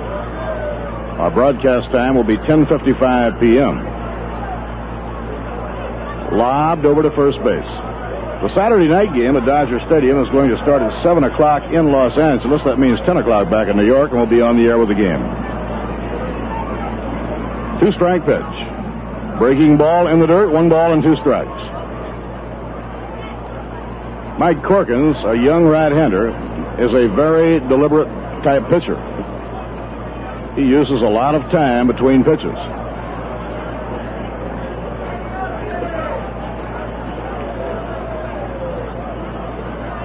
Now Corkins takes a long look in to get his sign. The 1-2 delivery, breaking ball inside and low, it's 2-2. Theoretically, with men on base, you are not allowed over 20 seconds between pitches.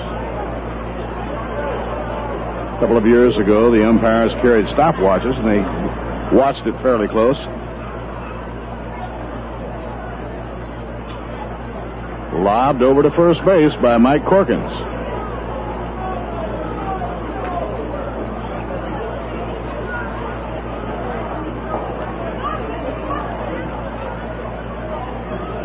Pitching 2-2, the runner goes, and a long drive hit deep to right by Boswell. Morales goes back, and he makes the catch on the warning track.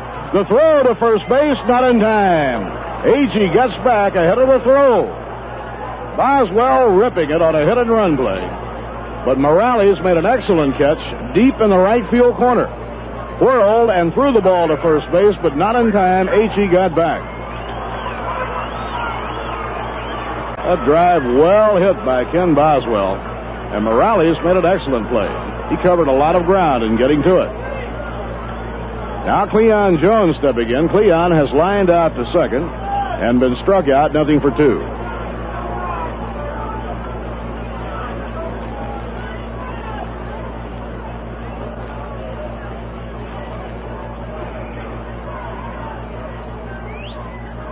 Breaking ball, low outside, 1 ball and no strikes.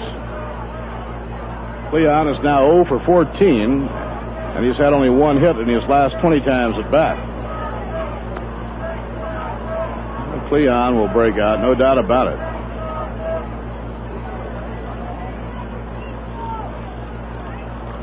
The hottest hitter in the National League right now is Tony Perez of Cincinnati. He's leading the league in everything. And a pitch out, but nothing was on. It's 2 balls and no strikes to Cleon Jones.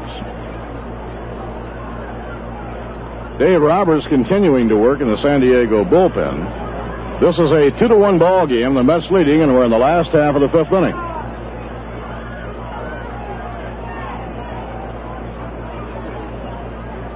Mike Corkins fires. There goes Agee. The pitch is a strike. The throw to second base.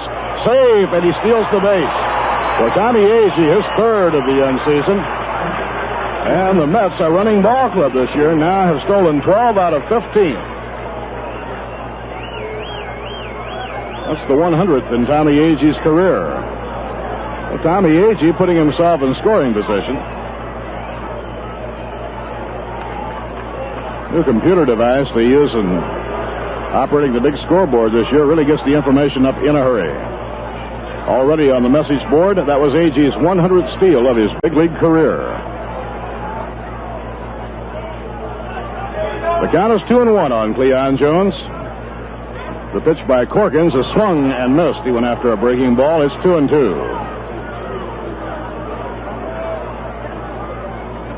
2 balls and 2 strikes.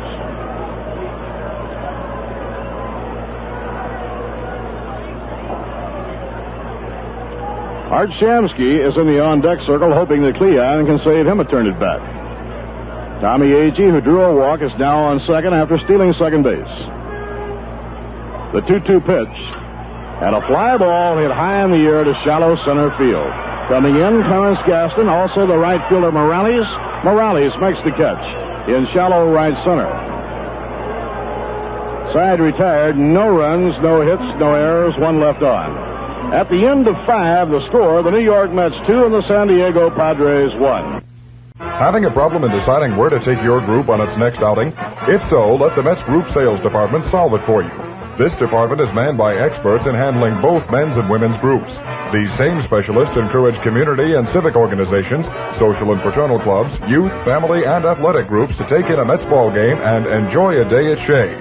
In addition to providing group ticket sales for a ball game, our representatives will be happy to furnish you with all the details of the beautiful restaurants at Shea Stadium, which are available for parties, large or small, up to 700 persons. For groups of 100 or more, recognition will be given to your organization on the changeable message scoreboard here at Shea. You can easily obtain additional information simply by writing to Group Sales Manager, Shea Stadium, Flushing, New York, 11368. Or, if you like, telephone 212-672-3000. The representative handling your area will be more than happy to personally speak before your men's or women's group, large or small, and explain all the details. Call or write today and enjoy a day at Shea. Here at Shea Stadium, we move to the sixth inning. Tight mound duel between Tom Seaver and young Mike Perkins. The Mets have 2 runs, 4 hits. San Diego 1 run on 2 base hits. Padres scored on a home run by Al Ferrara in the second inning. Mets have had the long ball in the game, too. Boswell doubled home the first run, and Harrelson tripled home the second run. Final game of the homestand, or the next homestand, the Mets play the Dodgers, the Giants, and the Montreal Expos.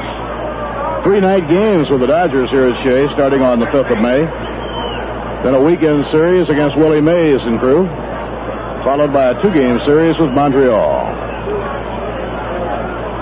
Joe Foy in close at third now against the left-handed batting third baseman Van Kelly. And the pitch to Kelly is low, ball 1. San Diego acquired Van Kelly when they traded Tony Gonzalez to the Atlanta Braves early last year. Now the pitch on the way, fastball high, ball 2. Today's baseball quiz is now up for the fans. You know the last time a Pittsburgh player won the National League RBI title, and who turned the trick? A pop-up behind the plate. Brody, getting rid of the mask, settles under it and makes the catch. I wonder if we broadcast baseball games. Clarence Gaston comes on. By the way, if you're thinking of starting up a savings or a checking account, drop into any convenient Chase Manhattan bank. Remember, you've got a friend at Chase Manhattan, member of the FDIC. Swing and a miss by Clarence Gaston. He went after Seaver's hard slider.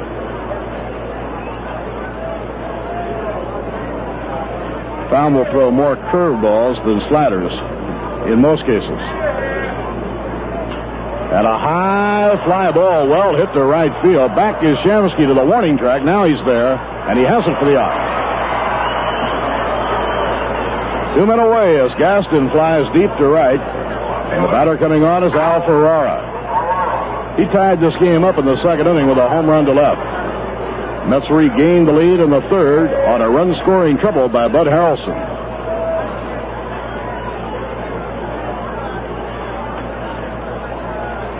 Seaver getting his sign from Jerry Grody. And the pitch to Ferrara, a good pitch at the knees, strike 1 call.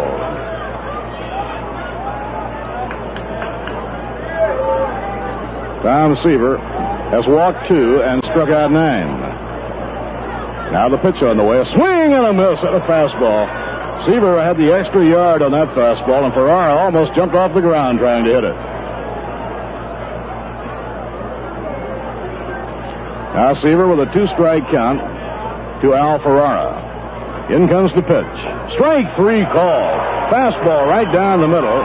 Strikeout number 10 for Tom Seaver. Very impressive inning for Tom. No runs, no hits, no errors, and none left. In the middle of the 6th inning at Shea, it's the New York Mets 2, the San Diego Padres 1. Just 2 miles out Lake Avenue on the old Schuylerville Road, you'll find a small but growing business with big plans. Srade's Gardens. The season is just about started at Srade's, and while it's still a bit too early to do too much planning, Ted and Doris invite you to look over their selection of rose bushes. They're available in many new varieties and all potted for you. Prices on rose bushes at Straits Gardens start at $1.50. They have all the new AARS varieties with famous names like Jackson and Perkins, Star and Ball, and the All-American Roses. Ted Straight also has pansies in the market pack, and this weekend, pansies in bloom just 55 cents a market pack. Straits Gardens, just a little out of the way, but they offer big savings, and the trip is well worth the little time it takes. Keep listening to Mets baseball games as the season develops. Ted and Doris will have many, many specials for our Mets listeners. Straits Gardens, just 2 miles from downtown Saratoga, out Lake Avenue on the old Schuylerville Road, a small business with big plans.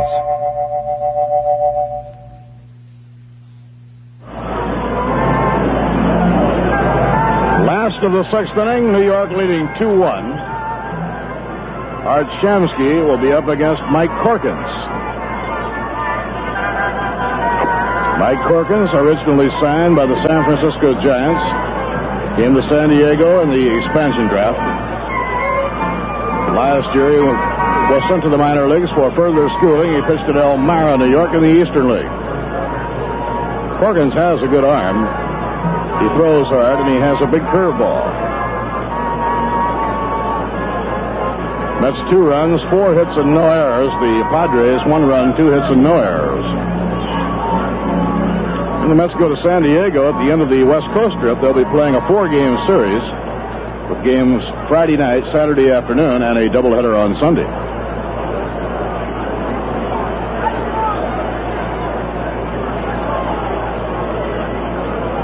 Art Shamsky, number 24. Now Art Shamsky. Art has popped his short and drawn an intentional walk, 0-for-1. Shamsky hitting .367. The pitch by Perkins is over at the letters for a call strike. Well, the answer to the baseball quiz, the last time a Pittsburgh player won the National League RBI title was 1949.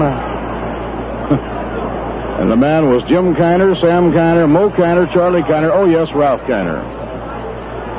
Breaking ball over the inside corner.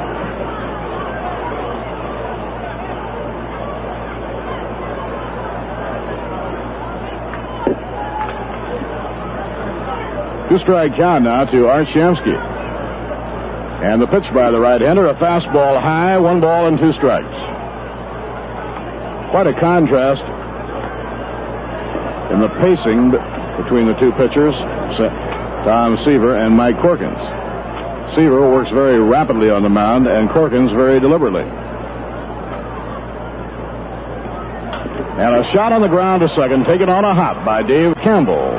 And he throws to Nate Colbert in time to get Shamsky 1 down. Ball well hit by Shamsky, but a 1-hopper right at the second baseman. Joe Foy coming on to bat. Foy has reached on a walk and flied out to right field, 0-for-1. Joe Foy, number 5.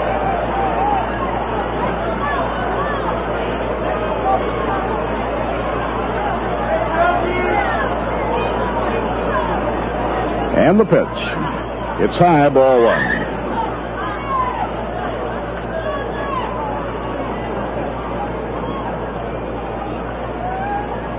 Mets need a victory today to complete a 500 homestand. Ground ball slowly hit toward the second baseman Campbell. The sidearm throw to Nate Colbert retires Joe Foy, 2 men down. So 2 up and 2 set aside by San Diego pitcher Mike Perkins, and Cranepool will be hitting. Eddie has popped to second and bounced out to first, 0-for-2.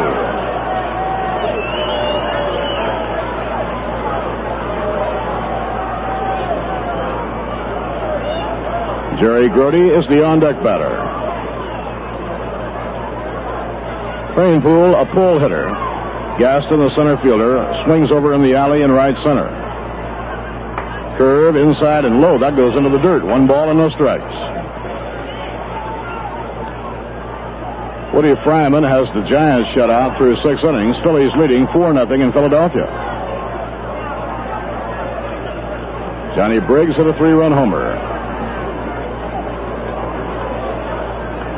Fryman has now gone out of the game, and Dick Selma has come in. Fastball off the outside corner, 2-0 to Ed Cranepool. The Cubs 4 and the Cardinals 3 in the 5th inning at Chicago.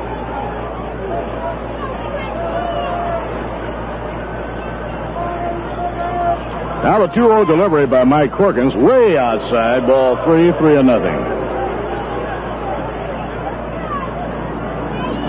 It will be a rather long day for the Dodgers. They play a night game in Montreal, and then following the game, fly from Montreal to Los Angeles. They have tomorrow off. The Mets and the Dodgers play Friday night in Dodger Stadium.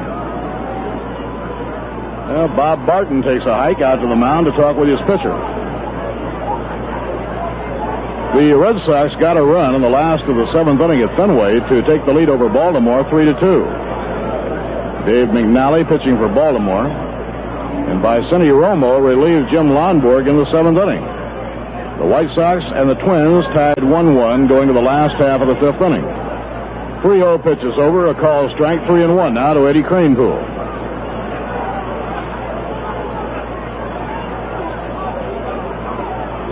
With 2 men away, Grody keeps his shin guards on in the on-deck circle. Perkins fires 3-1, outside, ball 4, and the Mets have a base runner.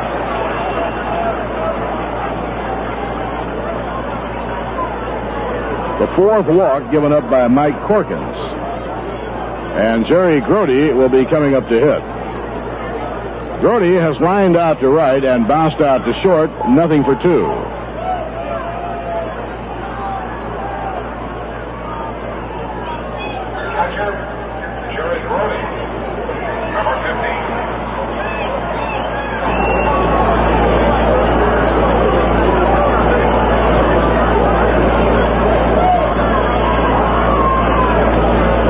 Thrown to Grody, a curve to start him off, and it's over at the knees for a call strike.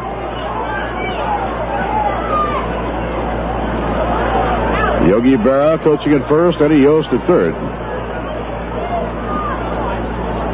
Now Perkins checks the runner and the pitch. Slammed foul going down the right field line and up into the crowd.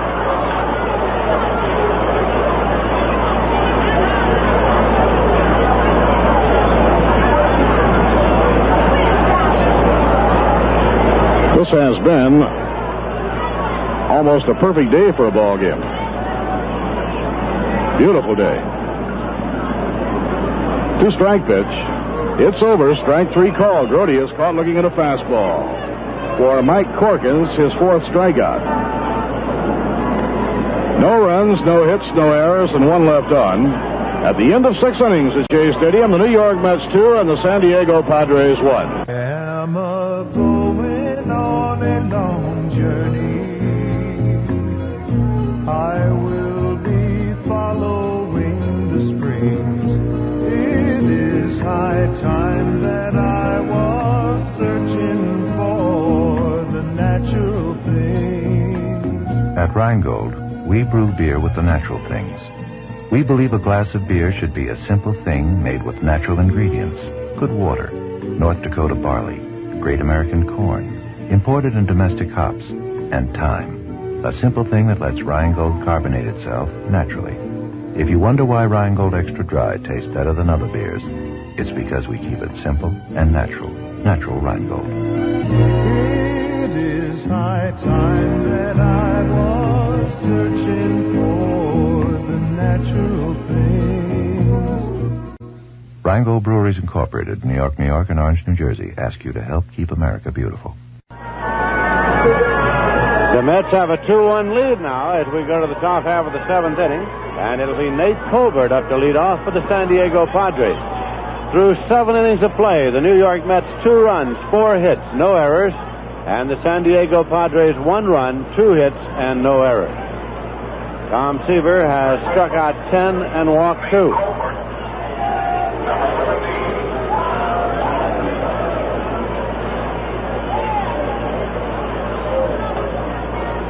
Here's the first pitch, and it's swung on and missed. Strike 1. Covert fouled out to first base and flied out to center field. We have further word on the condition of Randy Hundley, the Chicago Cub catcher, who is swinging a foul ball back and out of play in a collision with Carl Taylor at the plate. in the Cub-Cardinal game. Randy Hundley sustained torn ligaments of the knee. He will not require surgery. He will go on the disabled list, and the leg has been placed in a cast. Here's a swing and a miss. And it is strikeout number 11 for Tom Seaver, as he got Nate Covert on a blazing fastball.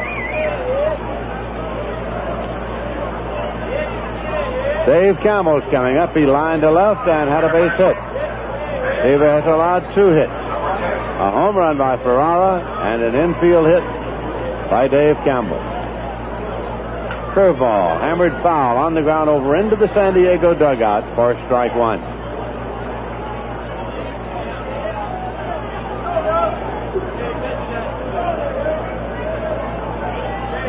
Eleven strikeouts for Seaver.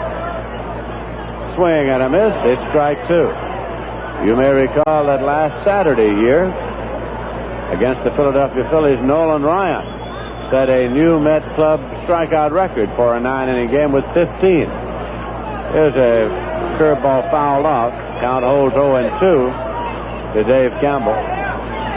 Previously, the Met strikeout record for a 9-inning game was held jointly by Ryan and Seaver at 14. Here's the 2-strike delivery. Fastball, a little low. Seaver thought he'd get a call. He didn't. It's 1-2. Harry Wendelstedt, the umpire behind the plate. The Mets strikeout record for a 10-inning game is 15. Held by Jerry Kuzman. Has a breaking pitch in for a call. Strike 3. Strikeout number 12 for Seaver, as he caught Dave Campbell looking at a breaking pitch. Jerry Morales is coming up. He's been up twice and struck out twice. Once swinging and once looking. 2 men out, nobody on base. The Mets leading 2-1 in the top of the 7th. Seaver's pitch, curveball, hammered foul on the ground, rolling out to the left side for strike 1. Morales bats number 7 in the San Diego order. Seaver has struck out 12, walked 2, given up 1 run and 2 hits. 1 a home run to Al Ferrara. Fastball foul back into the mezzanine deck. It's out of play. And the count is 0-2.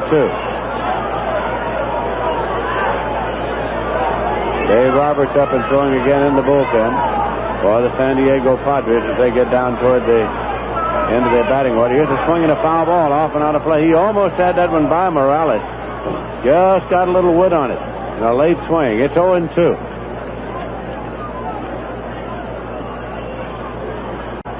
Gordy flashes a sign. Here's the 0-2 pitch. This is low and away, and the count is 1-2. That was just off the outside corner.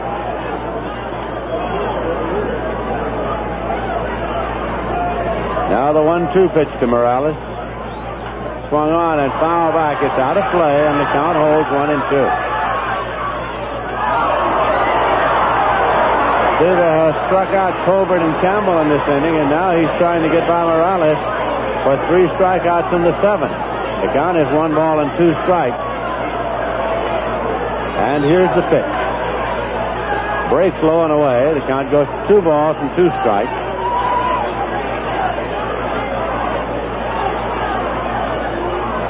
And the 2-2 offering.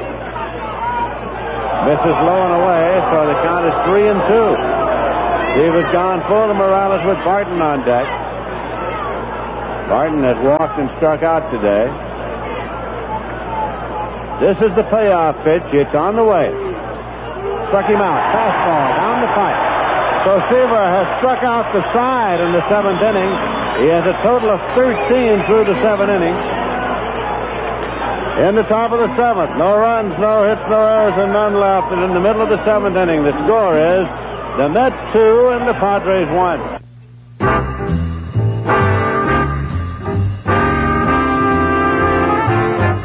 Well, Mets fans, we're into another season, and we hope a really great one for your ball club. Friendly Freddy is also going into another season of car washing, a really great one for his club.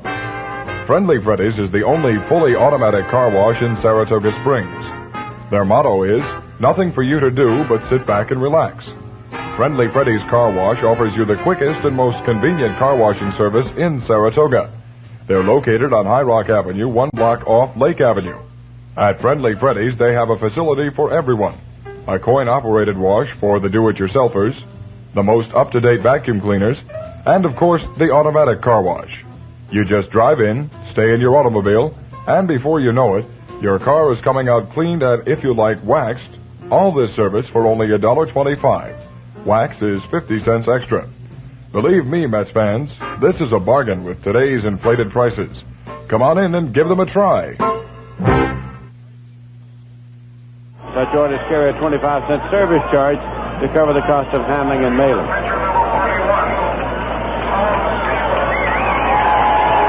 Tom Seaver will lead off here, and he's getting a hand from the Shea Stadium fans. Seaver's been up twice. Grounded out and struck out. Mike Perkins has been in all the way for the San Diego Padres.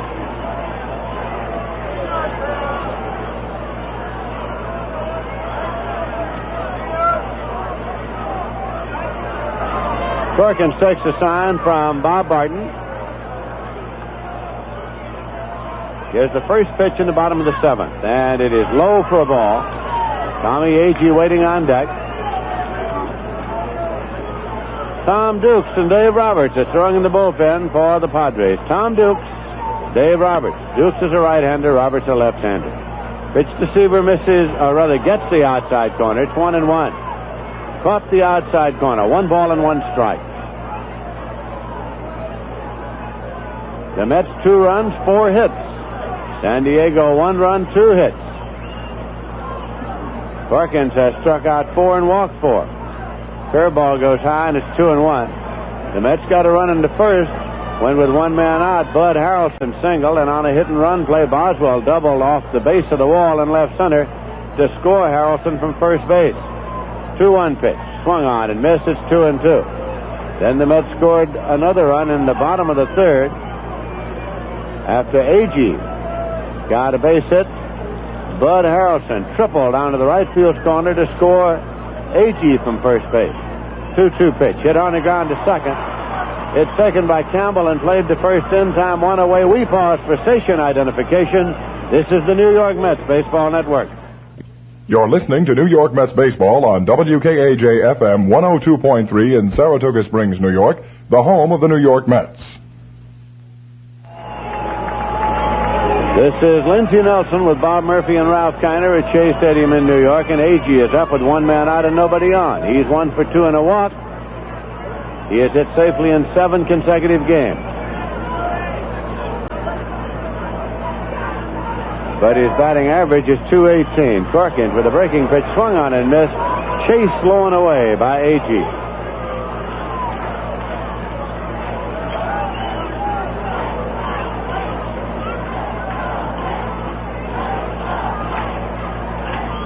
Strike 1 delivery, swung on and hammered foul. Off to the left side, rolling into the San Diego dugout. 2 strikes to Agee.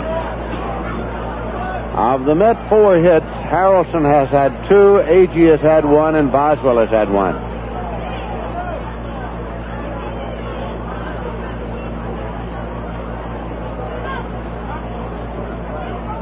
Here's the 2-strike delivery.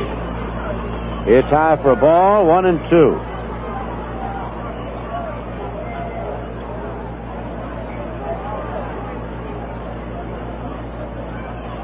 Perkins started. He's been in all the way. He's 23 years of age. Here's the 1-2 pitch. Swung on and missed. It was a little tight swing. And it's a strikeout, the 5th for Perkins, as he got Agee. 2 away. See your local Chevron Island dealer for Chevron Supreme Gasoline, the power pack fuel that's made for today's driving. Bud Harrelson is up. Single, a triple, and a long fly to right. Batting left against the right-hander. Here's the pitch. Breaks low and inside for a ball. The paid attendance here at Shea Stadium today is 14,197. The total attendance is 21,694. 21,694 is total. 14,197 is paid. Pitch is high and away at ball 2.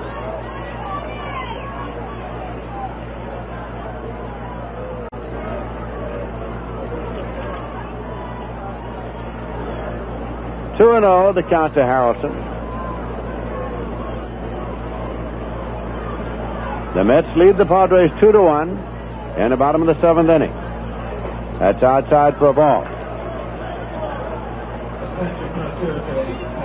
Mets have not had a base hit off Corkins since the 3rd inning. We're in the 7th now. 3-0 pitch. And it's high. It's a walk, the 5th issued by Corkins. Harrelson's on base for the 3rd time today. Boswell's coming up. He's 1 for 2, double to drive and a run in the 1st inning. Catcher Bob Barton calls time and goes to the mound. Dukes and Roberts are throwing in the San Diego bullpen because of the fact that the Padres trail by a run, and Corkins will be scheduled up second in the 8th inning. 2 away for the Mets. Harrelson's the runner at first. Barton back behind the plate, and Boswell steps in.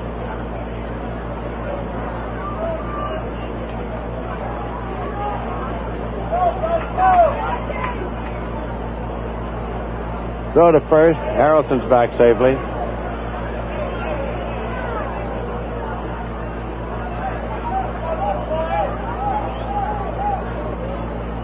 Runner goes.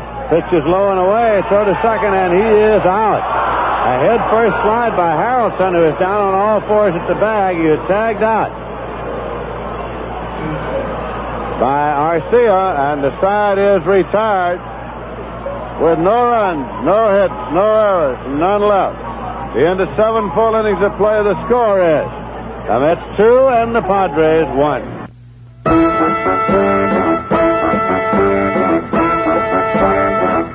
All roads lead to Carmody Ford and Mercury at the junction of routes 29 and 40 in busy Greenwich. Come to Carmody Carland and see their big selection of Fords in stock.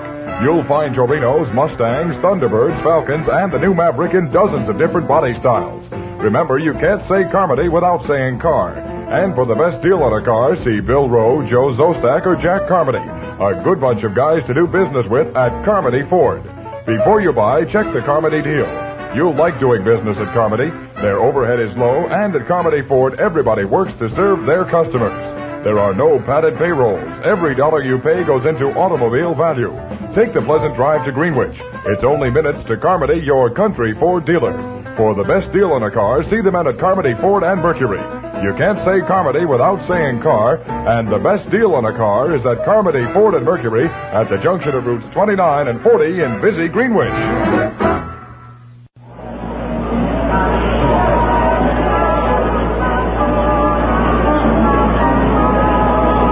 Barton will be leading off. Raymond Webster has come out on deck now to bat for Corkins, scheduled up second in the inning. The Padres are trailing by a run as we go to the 8th. Tom Seaver has struck out 13 San Diego batters. Seaver is walking off the mound now over toward the dugout for some purpose. I think he wants something to clean a little mud out of his spikes. He stops before he gets to the first baseline and with his fingers cleans the mud out of the spikes and waves off the dugout.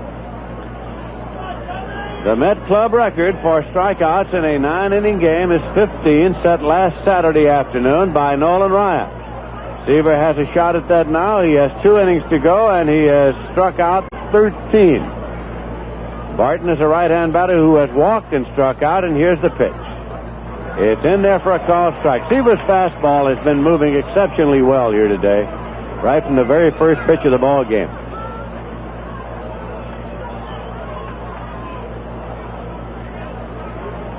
Strike 1 pitch to Barton.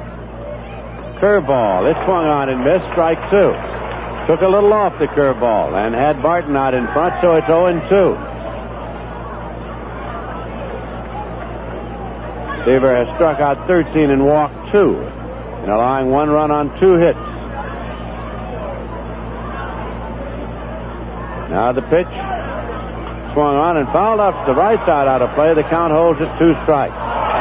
Nolan Ryan's effort last Saturday was a 1-hitter when he struck out the 15 Philadelphia Phillies.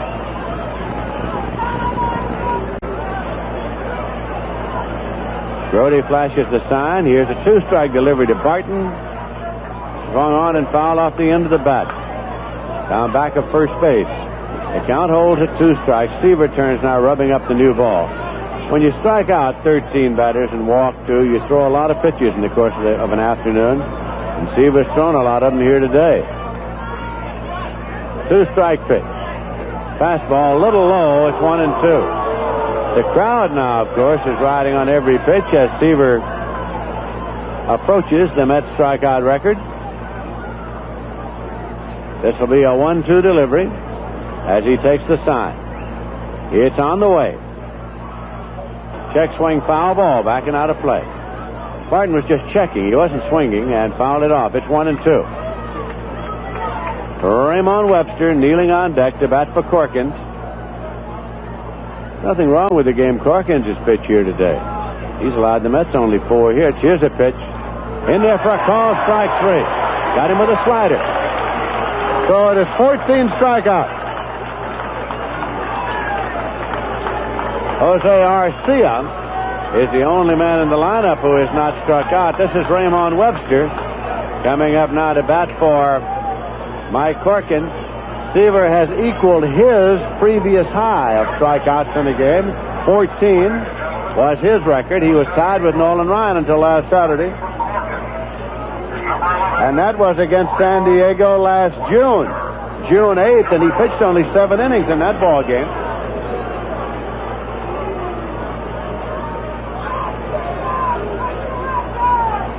Webster's 2 for 10, left-hand batter, and the pitch is low for a ball. So Raymond Webster, who came to San Diego from Oakland, is batting .200. 1-0. Pitches in for a call strike. And most of the afternoon, Seaver has worked well ahead of the hitters. He struck out 14 now and walked 2. We're in the top half of the 8th inning. This pitch is inside low. It's 2 balls and a strike.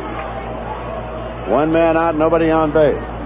Ivan Morel has moved out on deck to bat for Jose Arcia. 2-1 pitch. Swung on and missed. It's 2-2 now to Raymond Webster. Tom Dukes is throwing in the bullpen. Perkins worked 7 innings. There's a swing and a miss. Struck him out. Tom Seaver has 15 strikeouts. That ties the Met record for strikeouts in a 9-inning game. Seaver has a new personal high of 15 strikeouts. Hey, we all want America the Beautiful, and let's not have it another way. The people at Rheingold ask you to keep America beautiful.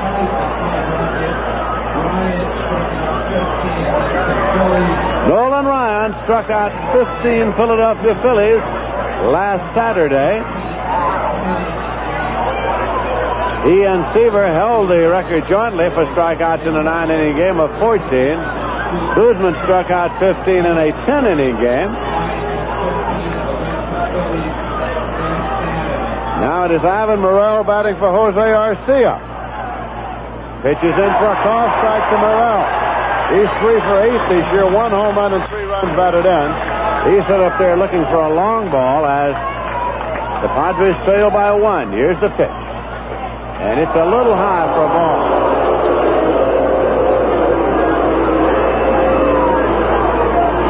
Seaver has struck out 15 batters, and he's looking for the record now. Here's a 1-1 pitch. Swung on and missed. It's 1-2. Listen to the crowd now. Riding on every pitch. Morel chased the breaking pitch. Seaver will be looking for the strikeout pitch now with a count of 1-2, which would give him 16. Into the motion. It's on the way. Struck him out. 16 strikeouts for Seaver. That's an all-time Met strikeout record through 8 innings. Seaver has struck out 16. He's getting a standing ovation as he walks to the dugout. As he struck out the side in the 7th, and he has struck out the side in the 8th. He has 7 consecutive strikeouts. He struck out Ferrara in the 6th inning. So it is no runs, no hits, no errors, and none left. In the middle of the 8th inning, the score is the Mets 2 and the Padres 1. Some people say the dollar doesn't buy much anymore.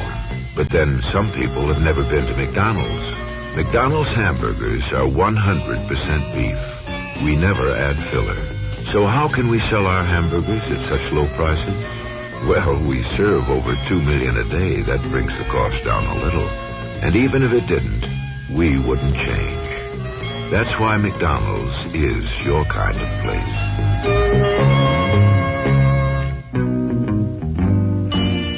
There's the kid inside all of us. A kid who remembers the good taste of simple things. We think a lot of that kid at McDonald's. We use Idaho potatoes because they make the best French fries. And we cook them at exactly the right temperature to make them crisp and golden. If you remember the good taste of simple things, McDonald's is your kind of place.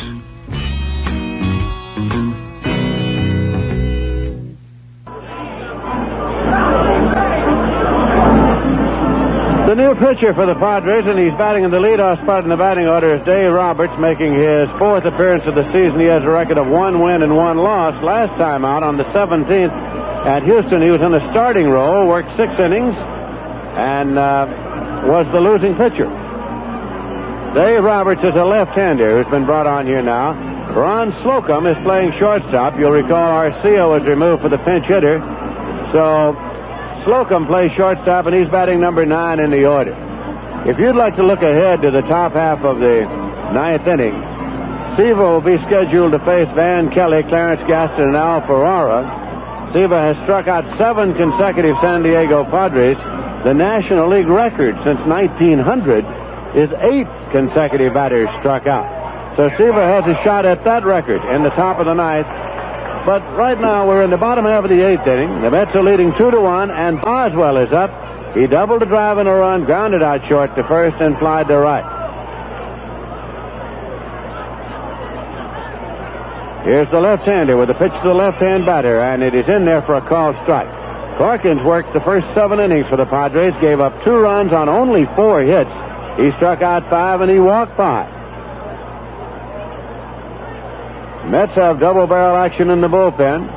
Pitch is low and away for a ball. Cleon Jones on deck for the Mets here. The Mets have not had a base hit since the 3rd inning of this game.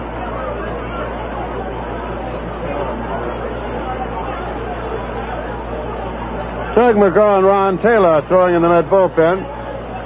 Tug McGraw, Ron Taylor.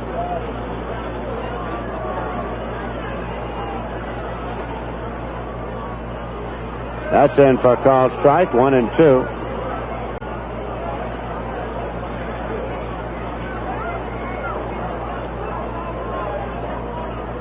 This will be a 1-2 delivery to Kenny Boswell. Outside. The all-time record for consecutive strikeouts in the National League is 9. Mike Welch of the New York Giants on August 28, 1884. That's the all-time record. Consecutive strikeouts by a pitcher, 9. Here's a foul ball off and out of play. But since 1900, the record is 8, and it's held by Max Turcont, Johnny Padres, Jim Maloney, and Don Wilson.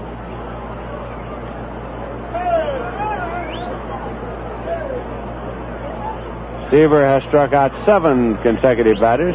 Here's a pitch in for a called strike 3. So credit Dave Roberts with his first strikeout. He caught Boswell looking, and Cleon Jones is coming up. Jones is 0 for 3.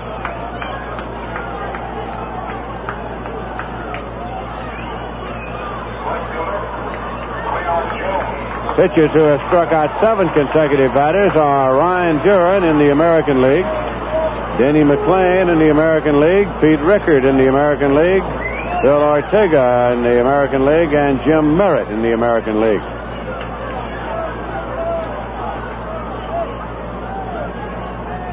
That pitch is in for a called strike.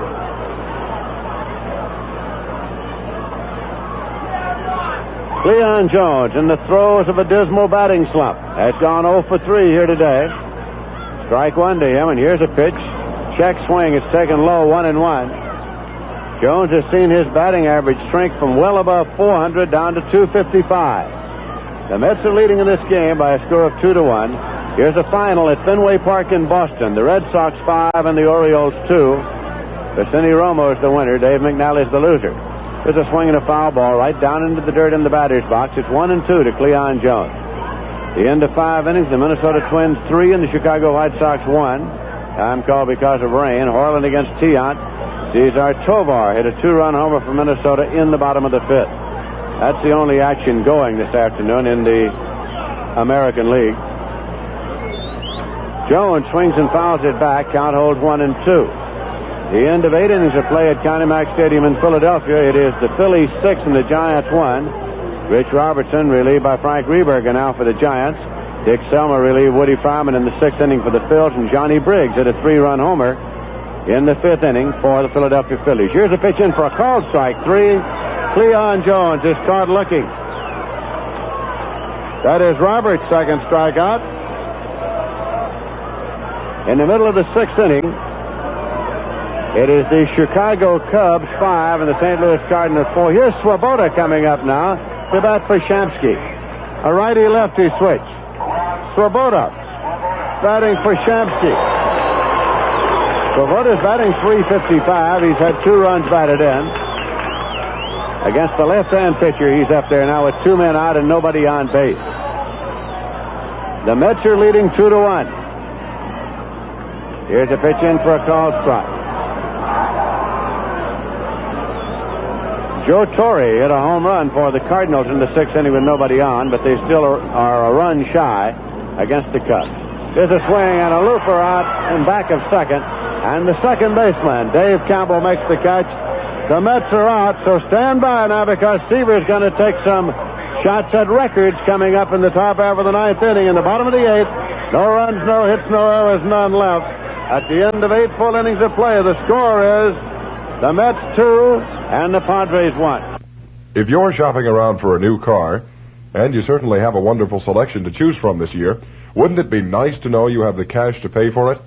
You can, and probably cut the cost of automobile financing at the same time, with a low-cost, direct new car loan from Ballston Spa National Bank. Arranging for your new car money in advance, direct from the folks at Ballston Spa National Bank, not only saves you money on the loan, but provides the cash to pay any dealer you decide to do business with. There's an office of Ballston Spa National Bank in Burnt Hills, right on Route 50, as well as the main office in Ballston Spa. And you can phone ahead, if you like, for details and monthly payment figures on the exact amount of cash you'll need for your new car. Call 885-6711, Ballston Spa National Bank, about a money-saving direct new car loan. 885-6711, Ballston Spa National Bank, the bank that saves you money. Might be a great place to do all your banking. Now, as we go to the top half of the 9th inning, Ron Swoboda is in the ball game. He stays in right field in place of Shamsky, for whom he hit. Dan Kelly is up for the Padres.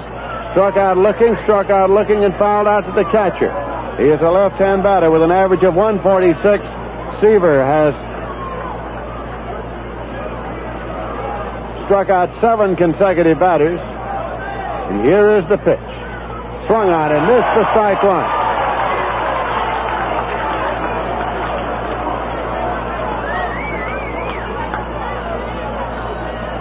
Seaver again now. Into the motion. Pitch is swung on and missed.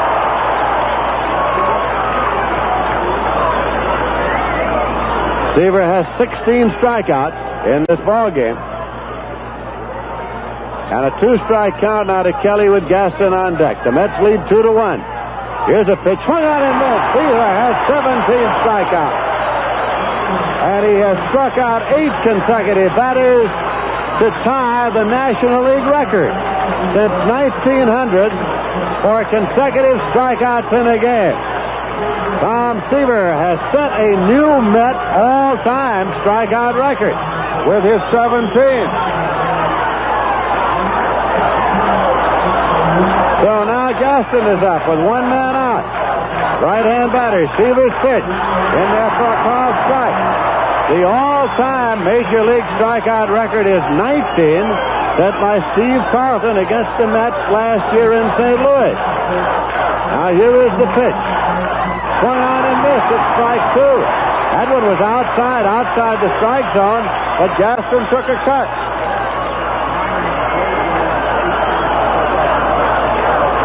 The most strikeouts for a 9-inning day game is 18. Here's the pitch. In there for a call, strike 3. And Seaver has tied Sandy Koufax's record for strikeouts in a day 9-inning game. 18 strikeouts by Seaver. That ties the record held by Sandy Koufax for a day 9-inning game. Now with 2 men out, Ferrara is up. Steve Carlton has 19 for an all-time Major League record. Seaver has a shot at it. Here's a swing and a miss. Strike 1. Seaver has a shot at the all-time Major League strikeout record in a 9-inning game of 19 held by Steve Carlton. He has struck out 18 batters. Here's the pitch to Ferrara. Checked on and taken outside. It's 1-1. Ferrara started to go and check the swing, so the crowd is booing. It was off the outside corner. 1-1 the count to Ferrara, who hit a home run in the top of the second. The Mets are leading 2-1. Here's the 1-1 pitch. Swung on and missed. It's strike 2. Seaver's reaching back now for everything he has. 1 ball and 2 strikes. He wants that 19th strikeout to tie the all-time Major League record for strikeouts in a 9-inning game. Here's the 1-2 pitch. Check him out. Seaver has 19 strikeouts. Tied the Major League record. The game is over. Grody's out there congratulating him. The Mets are out there congratulating him. What a day for Tom Seaver. He struck out 19 San Diego Padres to tie the all-time Major League record for strikeouts in a 9-inning game. He has set a new strikeout record for strikeouts in a day game. The record was 18, held by Sandy Koufax. So we have seen Tom Seaver here this afternoon with a 2-hitter and his 3rd victory of the season, as he was sharp right from the start, and he has struck out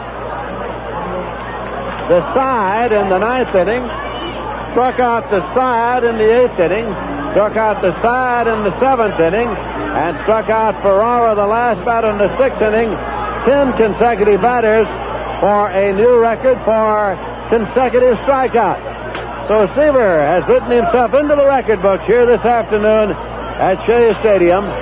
The final score, and we'll be back in a moment with a summary and totals. The final score is the Mets 2 and the Padres 1.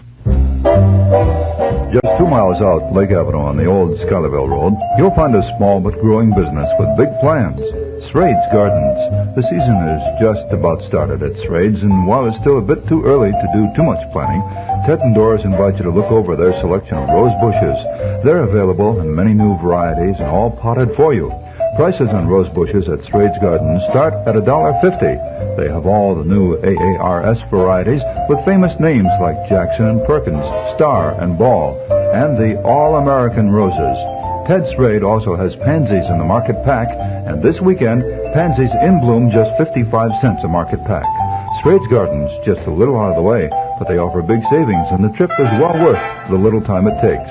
Keep listening to Mets baseball games as the season develops. Ted and Doris will have many, many specials for our Mets listeners. Srade's Gardens, just 2 miles from downtown Saratoga, out Lake Avenue on the old Schuylerville Road, a small business with big plans.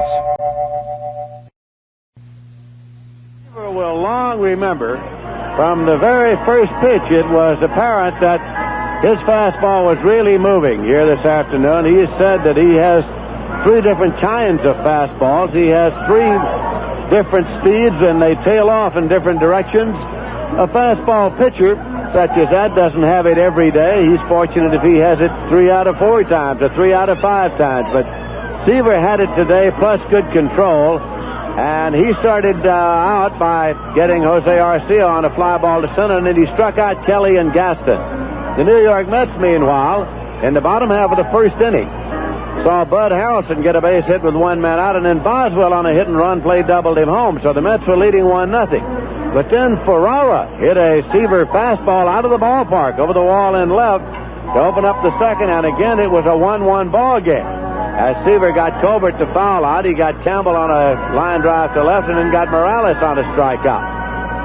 But then the Mets came back in the bottom of the third as Tommy Agee got a leadoff base hit, and Harrelson, who was the big stick man again today, tripled down to the right field corner to drive in what proved to be the winning run.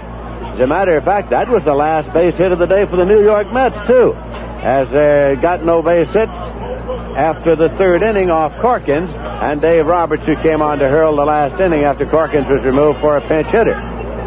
Seaver gave up the home run to Ferrara and an infield hit to Dave Campbell. It was a ground ball to the backhand side of Joe Foy, who made a stab for it, knocked it down. It was scored as a base hit in the top half of the fourth, and those two hits were all that San Diego got off Seaver. But the Met right-hander seemed to be getting stronger as he went. He notched 2 strikeouts in the third inning. He added 2 more in the fourth. He got 2 in the fifth, and then 1 in the sixth, as he got Ferrara the last man up, and he struck out everybody on.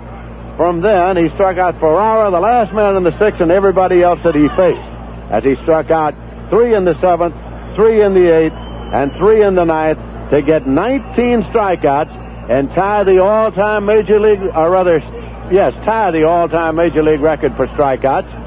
That was set by Steve Carlton of the St. Louis Cardinals against the Mets in a night game last season. You may recall in that game, the Mets won the game 4-3 on 2 two-run homers by Ron Swoboda.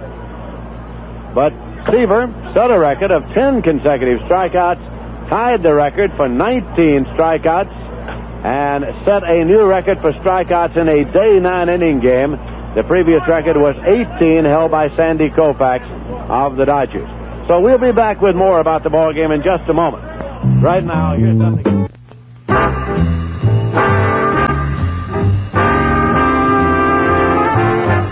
Well, Mets fans, we're into another season, and we hope a really great one for your ball club. Friendly Freddy is also going into another season of car washing, a really great one for his club. Friendly Freddy's is the only fully automatic car wash in Saratoga Springs. Their motto is, nothing for you to do but sit back and relax. Friendly Freddy's Car Wash offers you the quickest and most convenient car washing service in Saratoga. They're located on High Rock Avenue, 1 block off Lake Avenue. At Friendly Freddy's, they have a facility for everyone. A coin-operated wash for the do-it-yourselfers, the most up-to-date vacuum cleaners, and, of course, the automatic car wash. You just drive in, stay in your automobile, and before you know it, your car is coming out cleaned and, if you like, waxed. All this service for only $1.25. Wax is 50 cents extra. Believe me, Mets fans, this is a bargain with today's inflated prices. Come on in and give them a try. By winning 2-1 here this afternoon, the New York Mets have closed out this series, getting an even break of the 2-game set with San Diego, and they have played 500 ball for the home stand with a record in the 8 games of 4 wins and 4 losses. The Mets now go on the road. They'll be going to Los Angeles to open up there on Friday night. We'll be on the air at 10:55 p.m. New York time from Dodger Stadium in Los Angeles on Friday night.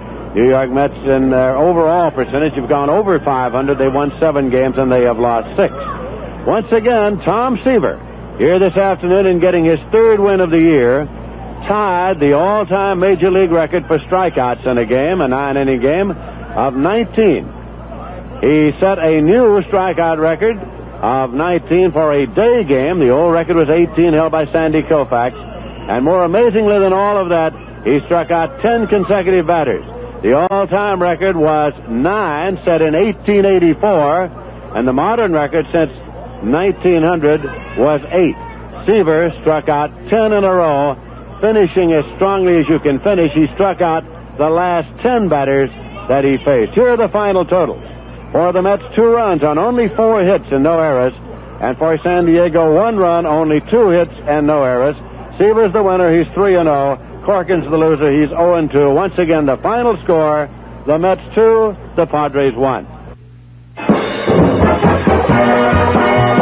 New York Mets Baseball has been a feature presentation of the New York Mets Baseball Network and Rheingold Extra Dry, the beer with a 10-minute head, and was brought to you by STP, the Racer's Edge, and by several local sports-minded businessmen who hope you have enjoyed today's game, and by the staff of WKAJ-FM 102.3 on your dial, who urge you to patronize the sponsors who make these broadcasts possible.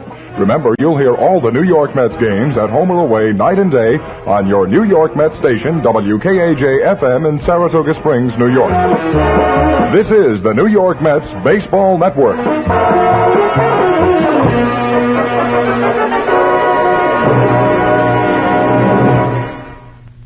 And we're on to 16.5 before the hour now, 16.5 before 5 o'clock at WKJ. AM and FM radio back together again now after the ball game this afternoon. And that means that Joe will have lots of good music for you this evening on through until midnight on FM till 6:45 on the AM with no nighttime ball game having played this afternoon. And we'll be passing on the line score for our AM listeners as soon as the wire service provides it for us. But, for the FM listeners, the ball game just wrapped up a few moments ago, so they should pretty much know what went on. We promised our AM listeners we'd check the line score on the ball game that was on FM a little while ago, so we'd best do that. New York Mets winning it 2-1 over San Diego, and the Mets 2 runs, 4 hits, no errors. San Diego 1 run on 2 hits and no errors. Tommy Seaver going all the way to pick up a win for the Mets, 3-0 for the season. Mike Corkins, the starter for San Diego, charged with a loss. He is 0-2 for the season. Had some relief help by Dave Roberts, that is, in the 8th inning. 1 homer, Al Ferrara, for San Diego in the second, none on, and his first of the year, and it proved to be their only scoring in the ball game today. So that's for the AM listeners who missed the ball game on FM this afternoon. 102.3 is the spot for all the Mets ball games right here on WKAJ, the FM